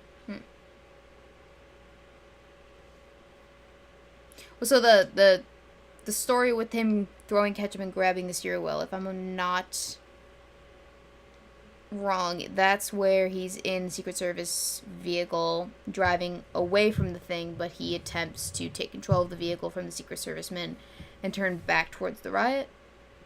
Correct. While it's going on or before it happens? During. Okay. Yeah. We need to, like the whole kerfuffle is going on and it's getting more and more excitable. I don't think they had actually breached. Or at certain places they breached, at other places they were simply let in. Right. Which means that they're not breaching, they're not trespassing. No, I mean, but that's what part of the big untold story is that the entire focus is upon the point where they push their way past, but at other points they were simply let in. The barricades, such as they are, like those little traffic barricades, were literally moved out of the way, and the Capitol Police are on camera doing it. It's like, but let's just ignore that. let's not, I said here would be the path that a normal, I think, rational person would accept. It's like we have this testimony from the staffer who said that she heard these Secret Service agents. The Secret Service agents told the person she works for, told her, and now she is telling. This is a telephone game. Mm-hmm. She is now telling the January 6th committee. Well, okay, fine. This is what you hear in your testimony. I heard that so-and-so, my boss told me this. Mm-hmm. Really? Okay, well, we need to talk to your boss and we need to talk to those Secret Service agents. Sure, that's how an investigation goes. I would find nothing odd about them pursuing testimony like that. Okay, did your boss say that? No. Did the Secret Service agents say that? Well, they didn't talk to the Secret Service agents. Really? They didn't even get testimony from them? No. You were afraid they were going to contradict what she said, weren't you? Probably. You're not. There's two options. There's some reason you didn't want to talk to them, or you're wildly incompetent in conducting an investigation. Those are your only two options. There's some reason that you had for not wanting to, or you're incompetent. So, I have a question. Mm-hmm. What is the point of the January 6th trials themselves? Are they to exclude Trump from being eligible to run again? Or is it just to make a show of prosecution, basically? Well, you mean, okay. I mean, is one or two. Do you mean what is the stated goal of them? Or what is the What do you, Polly, perceive the intention behind the hearings to be? To continue to go after Trump and keep Trumpism and Trumpians in the news. Mm-hmm. One is to further prevent any idea of Trump running again. Yes, because we failed to block him through his second impeachment. If we had successfully impeached him, we marred him twice by impeachment. Mm-hmm. And that did not work out. It didn't work out, but at least we were able to mar him. This is why Pelosi's statement. We impeached him forever. It's a really weird statement. Why did you say it like that? Why did you keep... the House, and which, of course, Nancy Pelosi is Speaker of the House, put together the articles of impeachment, which are then sent over to the Senate to conduct the trial. Why did she keep repeating, he's impeached? There's no question. We put it together. We impeached him forever. And that during her news, she's kept saying it. We've impeached him. We've impeached him. We've impeached him. Right, because the act of impeaching is just... To put together the articles of impeachment. Right. Was he found guilty? No. Was there a successfully completed impeachment? The answer is no. Right. Were articles of impeachment approved? Yes. Right. Was he successfully impeached? No. Because he was not found guilty. of to a preponderance of the evidence being guilty of high crimes or misdemeanors. Mm-hmm. And that is that general of a term. Is it a court of law? No. No. It's a congressional finding that you are guilty of high crimes or misdemeanors in the general sense. And what were they particularly? It's like, dereliction of duty, blah, blah, blah, the various articles that you, the Senate, are to look into, these articles that we have put forth. Notice they're called articles, not criminal charges. Mm-hmm. Yeah, that's why. Because it's a congressional, we have found that there is enough evidence to warrant a trial. Right. We don't conduct the trial, but here's all the evidence. Foosh. And, the speed with which they conducted the second articles hearings was wild. They had no witnesses. They were calling forth people that just had nothing to do with nothing. I know this is going to be a bit of hyperbole, but I think it fits. They might as well have called forth like psychics to pull out like a crystal ball and gaze into it and start talking about what they see. Mm-hmm. They had presidential scholars from Yale Law School coming in to testify. About what? What direct knowledge do you have of this? Is there some sort of question as to whether or not we can impeach the president for this stuff? Don't you know? You're all lawyers. Don't you fucking know? And it's like, well, we're just getting testimony. That what? This entire thing isn't a sham? It's an attempt. The amount of experts on constitutional law that they had testify. Because you had no one else to testify, huh? Week and a half. That whole thing took a week and a half. Really? To justify impeachment? Yeah. because you just wanted to get it. He had already left office, and you needed to get it done as fast as possible. That's what was going on. So who's the other? How long was Nixon's impeachment? It didn't even get August. started. He knew he was going to be impeached, so he retired. It started Resigned. October 30th of 1973, and it went until August 20th of 1974. But became moot because of his resignation. After President Nixon resigned office. Okay, yeah. But still, that's a long time.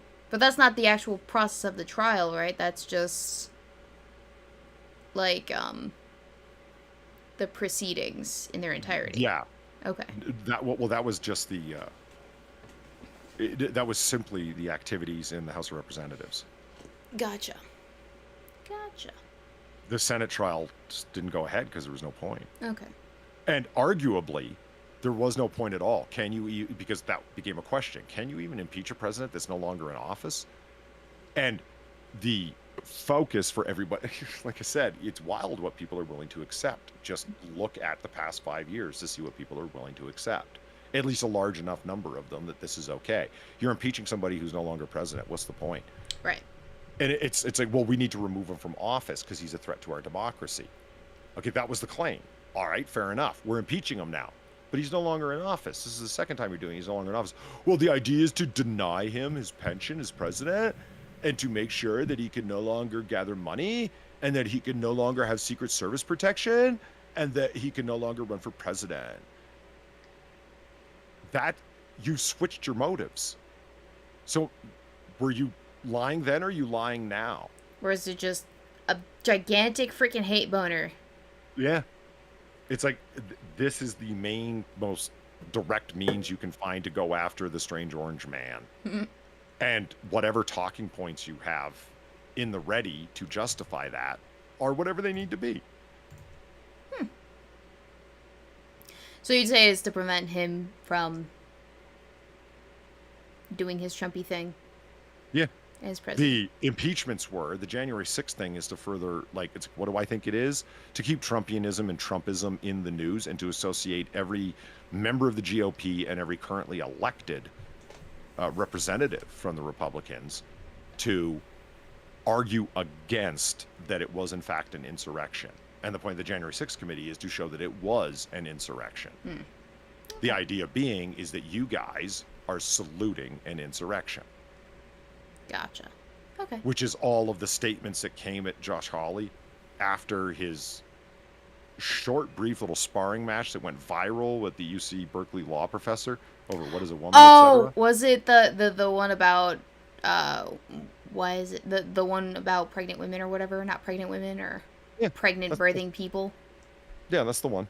I saw that. Where she said, you are transphobic and it opens trans people up to violence. That whole short little exchange they had that went viral nonetheless. Okay.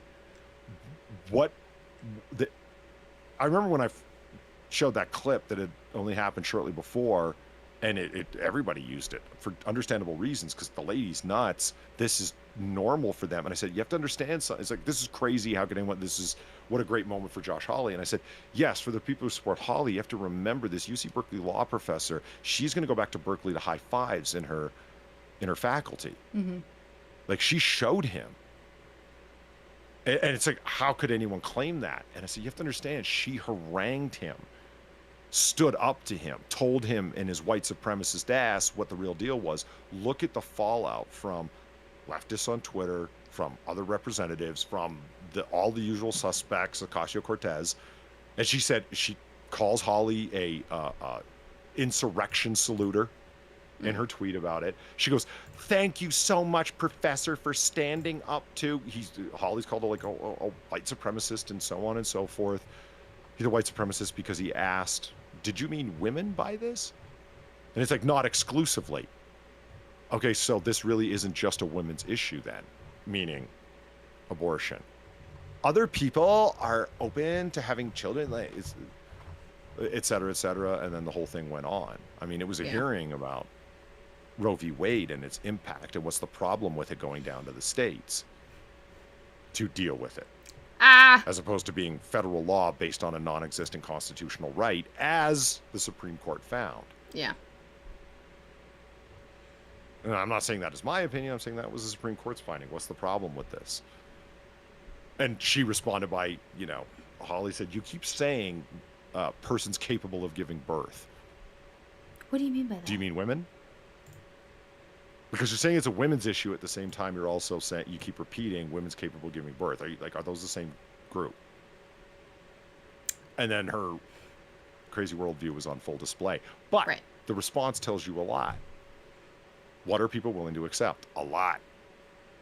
Because she's a fucking superhero. Not for a lot of people, but for a fuck ton of people. Enough people. Yeah. The type of people that will probably go on to fill classrooms with people who take their classes and relearn the way of thinking that they previously had ingrained in their mental space. Yeah. Does that just discourage you a little bit? Yeah, so to shame the Republicans, Pat ass. Yes, they know November is coming up fast, obviously. Mm-hmm. That is, the hearings were supposed to be finished by June. That was their timeline, the committee's own timeline. And then when it was coming up and Biden's polls are he's down at 33% now to the most recent Pew poll. Ouch. Does that surprise anyone, though, at this juncture? People were hoping against it who are Democrats, and now they're starting to throw Biden under the bus, questioning him, that we're not all associated with him. And like Pat says, it's to shame the Republicans for any association with January 6th. Yes. And, the news entertainers who are, actually activists, they're certainly not journalists. Right. Looking to, it's maybe Biden is of course he's not going to run next time. He has to say that to continue to look effective. If he says, right now, I am not running again, well, you instantly turned yourself into a lame duck president. Right. Like any president who's in the last half of their second term is instantly referred to it. Yeah, it's referred to as a lame duck presidency. It's they can still do what they want or whatever, but you're not really beholden to uphold their policy directives, their policy wishes anymore. Because why would you be? Their deadline is clear to everyone. So, and it's of course Biden. Even if Biden's I can't believe this guy thinks he wants to run again. Even if he doesn't, I'm surprised that people don't see that. Every president has to say they're running for a second term. Why? Because they've instantly made themselves a lame duck as soon as they say I'm only running for one term. Right. Well, that should be a no-brainer. But that should be clear enough.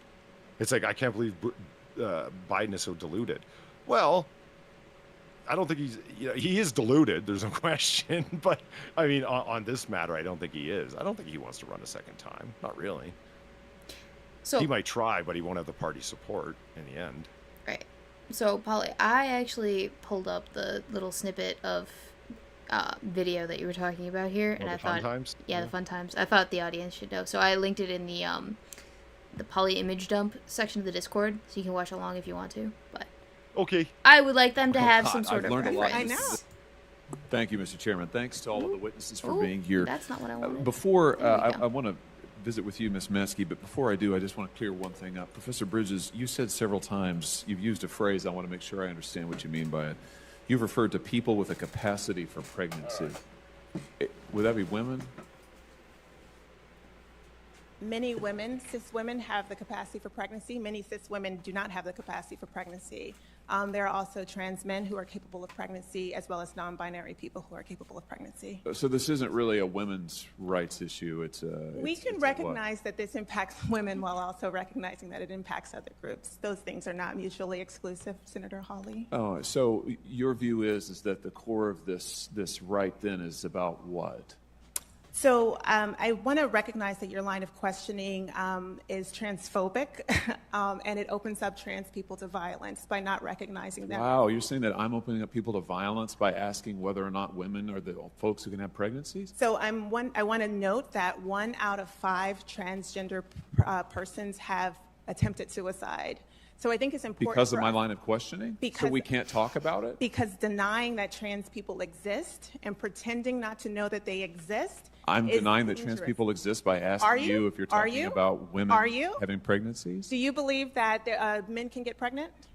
No, I don't think women can So get you are pregnant. denying that trans people exist? And that leads to violence. Is this how you run your classroom? Are students allowed to question you, or are they Absolutely. also treated like this, where No, they're they're told allowed that to they're question. opening up people to violence? We have a good by time in my questioning? class. You should join. Oh, I bet. You might learn a lot. Wow, I would learn a lot. I've learned a lot I just in this know, exchange. absolutely. Extraordinary. Oh, Thank you. Wait, no, let me pause that. Did you finish up, Polly? Uh-huh. Yeah, so she's a professor. And what I find very interesting is that having even this line of questioning, she states, is violence against trans people, and that the reason that they commit suicide is because of the lack of acceptance of their trans identity, which is actually not quite the case.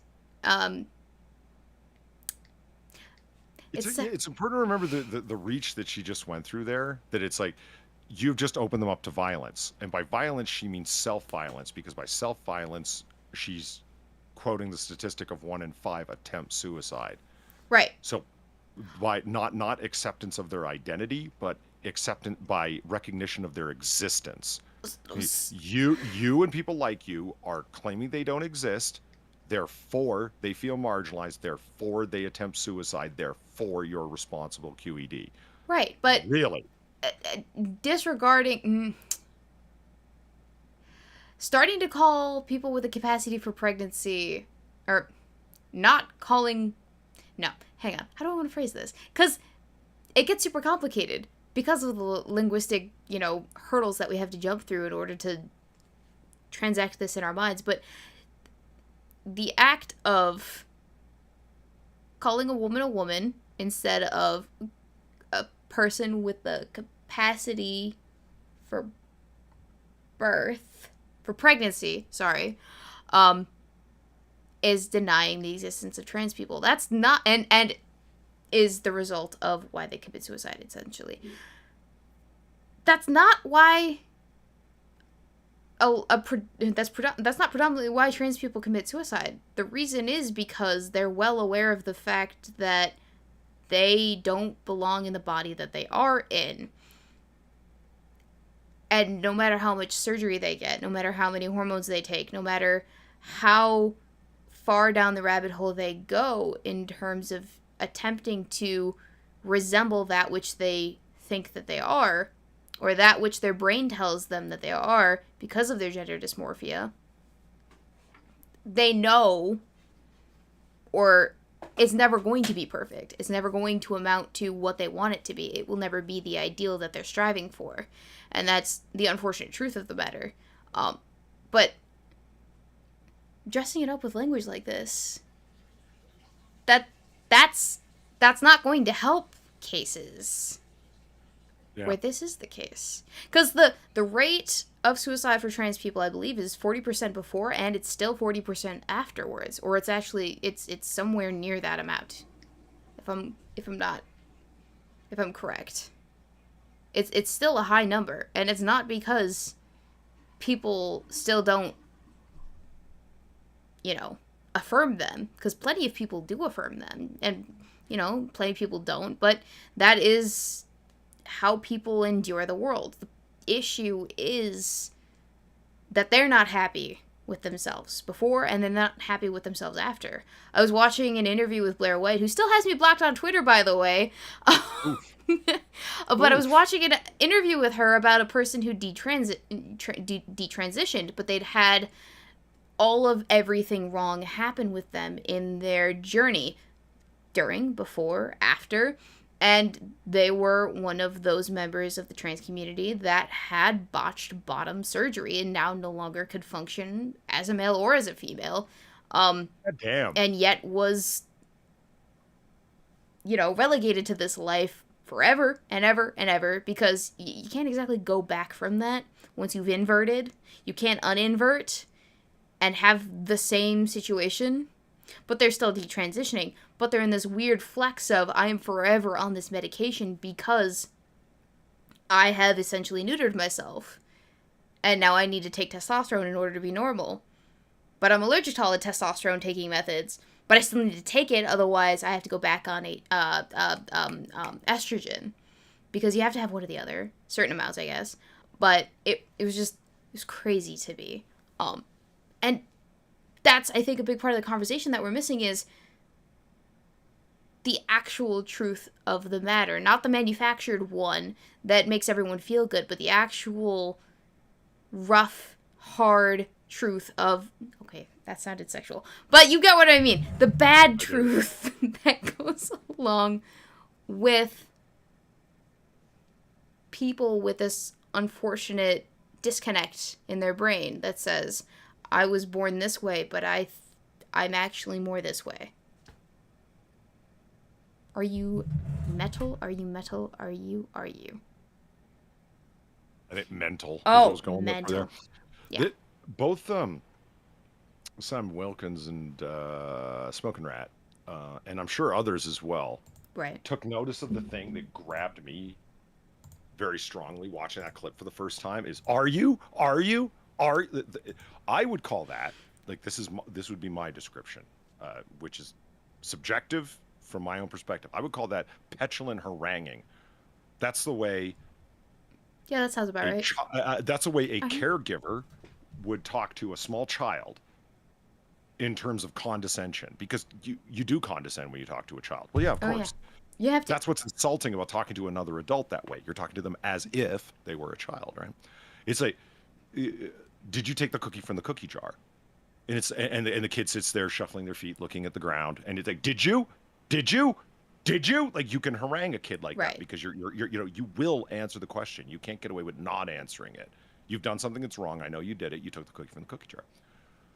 He's doing that, petulantly haranguing a senator. And the thing that someone else pointed out in chat, and it's very true, Josh Hawley himself is a scholar of the law. Josh Hawley himself graduated from Harvard Law, was the editor of, Yale Law, was the editor of the Yale Law Journal. He's no slouch. He's a constitutional expert. So is she. Okay, but from Berkeley. So my point being is that there's a level of, it's not like you're talking to somebody, UC Berkeley professor, who is wildly uninformed on matters of the law. It's not like you are, and you have transgressed the subject of the law and are now talking about philosophical worldview. You understand what I'm saying? But and she still feels the ability. That's why, in my opinion, Holly asked her, "Is this the way you conduct your classes? Are you? Is like, is that like? I think that, I don't know, but I believe that's what he meant. The attitude you're taking right now and the vibe you're running with, is this the way you talk to students when they simply ask a question, which is what I did? Yes, it was a question that in certain circles would be thought of as provocative. But do you actually, by somebody asking the question in a UC Berkeley circle, for example, would you accuse them of opening people up to violence by asking a question? By simply just asking a question. And she never did answer that question. She did. And she goes, "Oh, we have a lot of fun in my class." Not an answer to the question. Are students aware that they should never ask questions along those lines because they're going to get talked to like this? Probably. I've taken many a class, and yeah, there's certain professors you just don't ask certain things of, because you know what their leanings are. And I don't mean politically. I mean, like, you don't ever ask them, like, don't ever ask Stick, Sex, and Hammer about the Satanic Panic, because he's going to go on for an hour and a half because it's one of his favorite subjects. Don't ever ask me about, like, certain subjects because I'm going to go on and on about them. Oh, yeah. You know, that sort of thing. You know, I think that's exactly what goes on in her fucking classrooms. The three-nose ring having hyper-liberal feminist who can't define a woman. Like, wait, what? Can't define a woman, and yet here we are defining a woman. You know what? I think we should move off of the define a woman thing. Not permanently, mind you, because I think it's the fun that's being had with it and the insanity that it exposes upon asking such a simple question. Let's move on to, okay, fine. Can you define a man? I would like to see what happens, because I legitimately, like, straight up don't know. Would they even be able to do it, or would they be just as lost? Or would they be more willing to, because now it's a man, which is less it seems like their battlefield is within the realm of femininity and its definitions and spectra and whatnot. Do you think they'd be? I actually don't know. Because I mean, there's been a lot of fun with fun in the sense of like if you can enjoy insanity, watching it. Should we give the chat homework for next week? Define a man. That's Chat. I would go the same way. Adult human male. That's right. Exciting. Chat. Ask a Twitter insane person to define a man, in like the similar capacity to the define a woman context or whatever. And then send it to me. I mean, Smoking Rat says, like, break a man into subgroups. I have to imagine that Smoking Rat would be the thing. Like, that's my best guess, is that they would start saying, there is no easy answer. There are non-binary people. There are biologically female people that identify as men, et cetera, et cetera, et cetera. I think they would go that direction. Yeah, create a spectrum. No, spectrum. I screw up the plurals. I screw up the plurals. Men are women who can sometimes satisfy a woman. Wait, men are people. I'm sorry. Men are people who can sometimes satisfy a woman. I need to make this bigger for myself because I can't see. Oh, that sounded dirty, didn't it? It did, didn't it? Is it tab? Oh man, it is. I never fucking know. I think it's. I feel your pain right now, Weebo. I screw that up all the time. Tab? Oh no, that's bad. Don't do that. Alt drops. Yeah, it's not alt. Alt what? Shift constrains the proportions when you grab the corner to stretch. Is it shift? Oh yes. Oh no, shift will actually distort it. Will it? Is that shift you're using? That's shift I'm using. Okay. Why can't you be like every other program, OBS? Those aren't the keys in Photoshop. Control shift? No. Chat, what is it? Men what can are you never. Trying to do? I'm trying to make the Oh. Width. I just adjusted to 500, and there we go. That's fine. That's better. I think so. Now, the real. Hey, as some of you might know, and I know he's not everyone's favorite guy, but I'm a huge fan of Razor Fist. What? And no. I am. I know he's not everyone's favorite guy, though, because some people... I didn't think he was a controversial figure. I figure if you think, oh, that guy's a loudmouth know-it-all, fuck him, that you just wouldn't watch him. He seems like one of those guys that's easy to ignore if you're not into it. Yeah. But I'll mention something Razor Fist said, oh, fuck that guy, I don't know what he's talking about. People say in chat, it's like, whoa, I didn't think he was somebody to provoke that kind of reaction. But anyway, Razor Fist does some of my favorite gaming streams. Razor Fist Arcade, does it every Friday or Saturday. And he has the internet's most useless chat capture. And I love the guy, but the most useless chat capture ever. Does he really? You've got to see it. It's like it has as much text, as many posts as yours does, but it's a quarter the size. You would need a 4K monitor that you have deliberately zoomed in on that section to even see what anyone is saying. It begs the question, why are you bothering? You're adjusting your OBS chat size. I was like, I just don't get it. Every time I see him stream, it's just, you're covering up game space for no reason, man. Why even bothering? All right, let's see. Razor Fist, is it... The last one we did was Mech Warrior 5, I think, from last Friday. Okay. We'll just mute this. Oh! Oh, what the fuck? See it up there? Yeah, what is the point of view? That is I guess, like I've said, it is the most pointless chat capture on the internet. And Razor Fist, I love you to death, bro. But did he actually stream for 5 hours long? Yeah, well, because he's a huge fan of BattleTech. Massive fan of BattleTech. So anytime he gets to play Mech Warrior or whatever, it's a marathon, bro. Goddamn. All right. Yeah. Good for him. I'd like to play video games, but I like to play them and with the expectation that the audience knows that I am bad at video games. So I hope they know that it's just, let's watch Weebo fail all day. Okay, you know what? that raises an interesting thought. But just hold that for a second. Assassin of the Grey says, Razor Fist is cool and all, but his taste in firearms is boomer fun level. Ouch, bro. But, okay, you're not wrong. He's a big, he loves the classics, and the classics that are verging on the obsolete. Like, it's that level. And Razor Fist would tell you, go fuck yourself if you said that, but yeah, whatever. I mean, do Hey, you know to each his own. do you know the German broom handle? What is it, the C36? I'm not familiar. I don't claim to be an expert on the era nor the firearms, so just go easy on me. C36. If you type in German broom handle, is a nickname for it because of the stock that can be attached to it, and then the whole gun quite coolly, in a cool way, fits into the stock where you can like pack it all away and whatnot.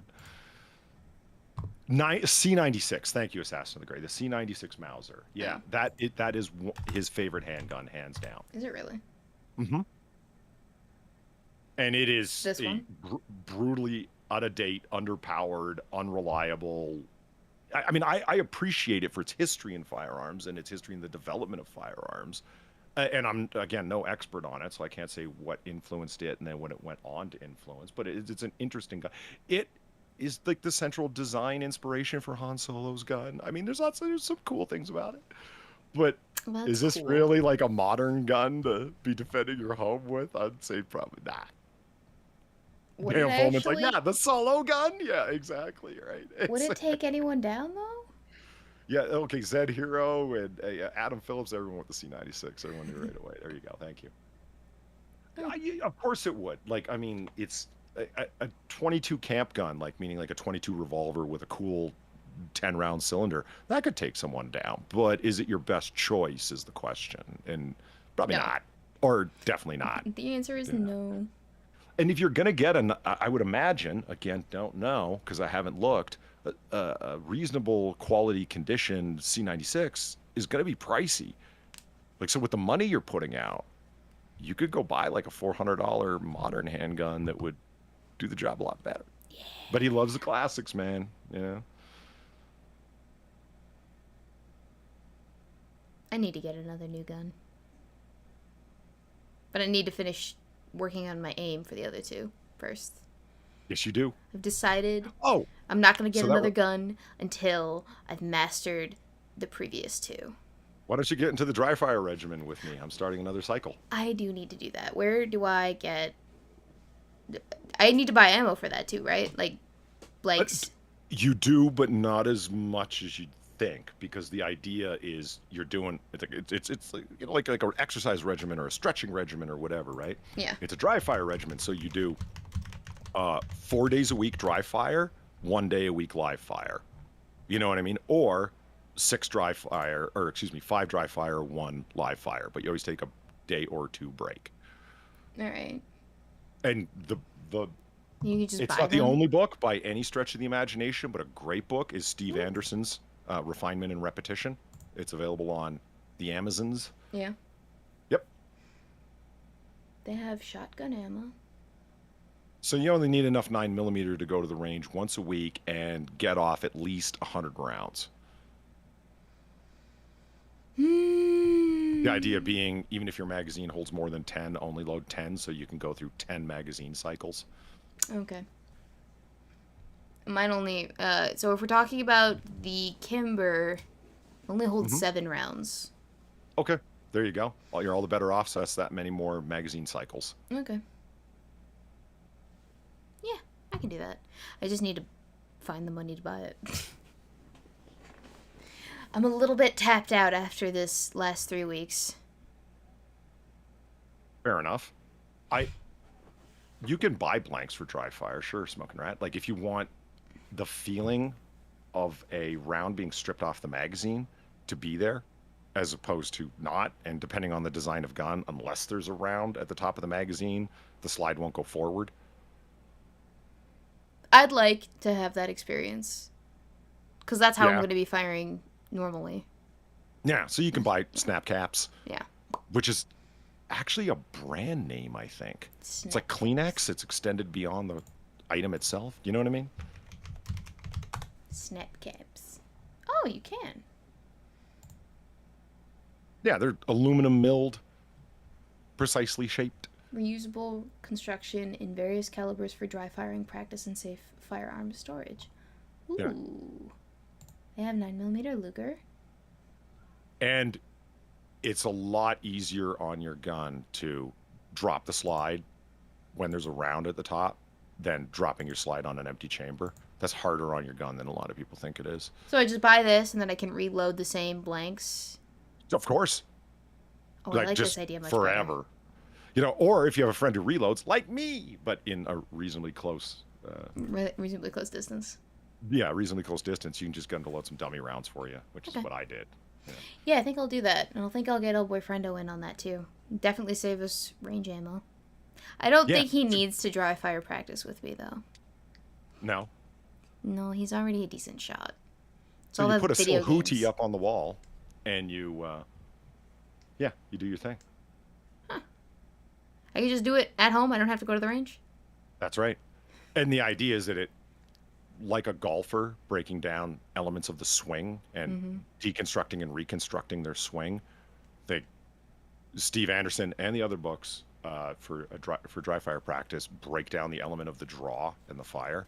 So it's like for the first set of practice, you're simply drawing the gun and getting your eyes to focus on the front sight and lining it up with the target, and you're not putting your finger on the trigger. Okay. That element is what you're focused on the whole time, and you're doing that over and over again. That's what's called refinement and repetition. And it's through that repetition you get, my eyes need to be dropping on that front sight, like off the bat every single time. And more than a lot of things, you'd be amazed how much that front sight focus has to do with putting the round where you want it to go.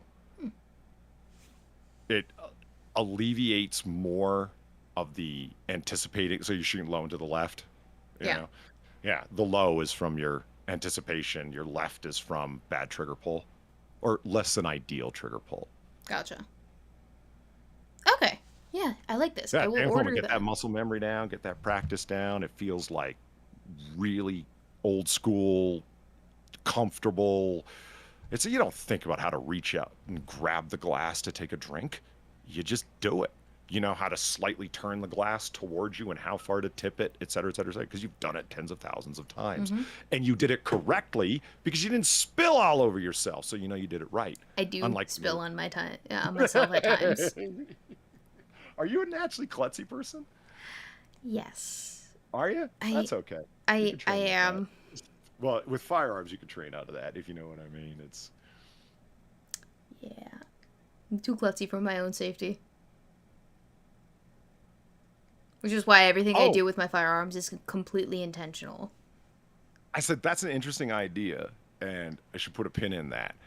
I've said repeatedly, and people have bugged me, you got to start a Twitch channel and game. And I said, does anyone really want to watch me noob through a game? Because you guys have no idea. Like, I mean, because I don't really play video games. And people think that means, I kind of stopped at Final Fantasy, 10-2 or whatever. Like, that's what they think it means. And it's like, no, I mean the noob. Hi, bro, RuneScape noob. was probably the last thing that I was super passionate about.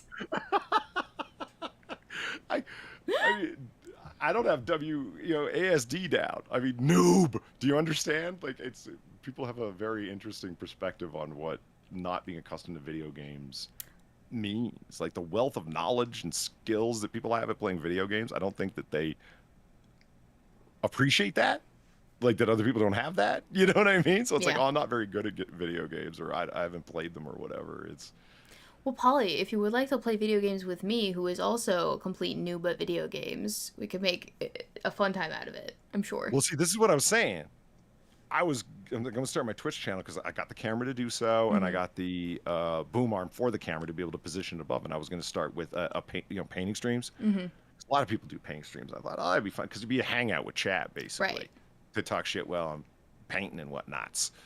And people like, no, you don't understand. People would show up as long as you cultivated the right audience where they understood that you were not trying to say, I'm going to do a speed run through this or watch this, expert level with the way that I get every crystal or complete every side quest or whatever the fuck. It's going to be me figuring out how the controls work. Like that, like that bad. Yep. You should come do it with me, because they'll be a lot less likely to yell if there's a cute girl there. That's all I'm saying. Are you saying you want me on as a distraction from your awful playing? Yes. All right, I'll consider it.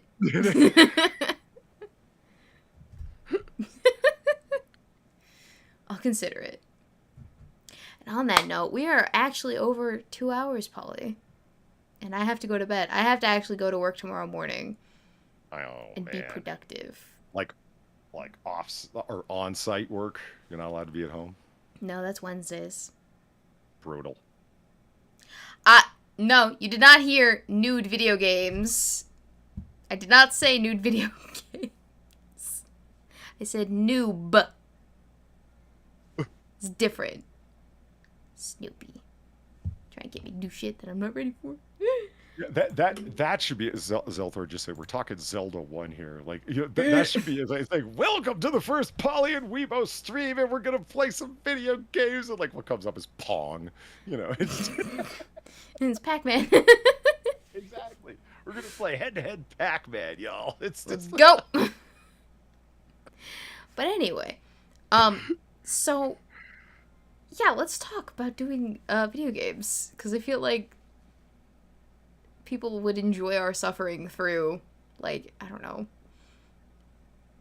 Especially if we were both a game that we were both on screen at the same time. It was that kind of 2-player game, because both of us like running and continually bouncing off trees would be just a comedy of errors, so therefore worth watching. I think so. It'd be a good time. And it's like, oh god, that boss just killed us. That's not a boss. That's just some random character, random enemy that's walking around. Jesus. There's one that we could play that would probably be really funny. What's it called? It's the one where you're ghost investigators, and you're going to people's houses, and you are investigating the paranormal activity, and you have the ability to die in the game, but you can't fight off the ghosts. You just investigate and then get the fuck out if there is like sketchy activity going on that might kill you. What is it called? I have it. Phasmophobia. So you're paranormal investigators, right? And Drunkle and Sin have been trying to get me to play that game for a hot minute. They said it would be fun. I think it would be funny. So long as El Boyfriendo isn't in the room with me when I'm doing it. Because we've played it together. But he has a tendency to scare me while I'm playing the game. Because he knows that I'm already on edge. So he'll go, boo! And I'll be like, shit, fuck! While I'm playing. Because I'll think, oh, it's actually the ghost in my ear scaring me. Yeah, the one with all the jump scares. That might be fun. Potentially. I don't know. We'll talk about it. All right. We'll talk about it. In the meantime, are we good for next week? I am. I Yeah, already looked before the show. I'm ahead of the game. Yeah, we're good for next week. So we'll be back And here. Zelthor says, like, don't leave me out of this show. Zelthor, I will do fucking gaming with you if we play NES Zelda. Top-down, bird's eye, classic, tile-based fucking Zelda.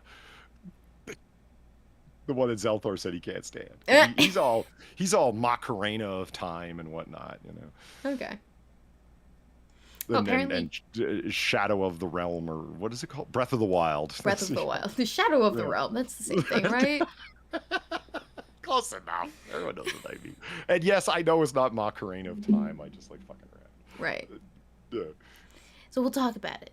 But All right. we will, unless something terrible happens, back here next week, roughly the same time, maybe 7 o'clock or 7:30. What works better?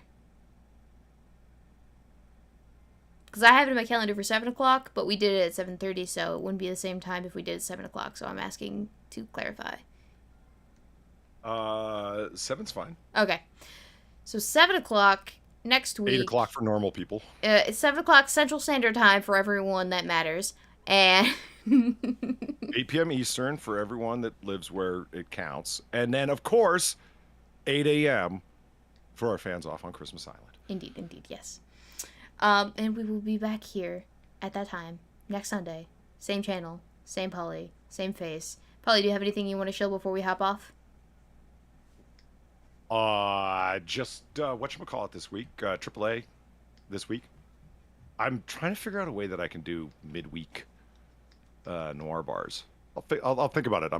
It's cooking. I remember when we used to be able to do more, and I missed that. So we're gonna work on it. It's nice to have the predictable one on Friday nights. I enjoy that. Yeah. We're trying to figure out how to be able to do some midweek ones too. But in the meantime, AAA tomorrow on Drunkle's channel at 5:30 p.m. Eastern and 5:30 a.m. on Christmas Island. And then the best show of the week, of course, is on my channel on Wednesdays, which is super fucking fun. And then I don't know, Sinatra does something on Friday, I guess, at the same time, 5:30. You guess. I'll be there. Yeah, I'll be there. Hey, fair enough. Other than that, I'm gonna try to get something out. Hopefully, we don't know yet. We'll see. But I'll try to get something out this week. Something small, something short, but something definitely a little bit interesting. I make no promises on the content. I just know that I have like several things in the pipeline that will be out in due course of time. But something small and something short and something sweet, like me. Hi, hello. That'll be out this week. I don't have a date, but just keep your eyes peeled, ladies and gentlemen. In the meantime, I've been Weebo. This has been Polly. We've been Cocktail Hour. Later. Have a good night, everyone.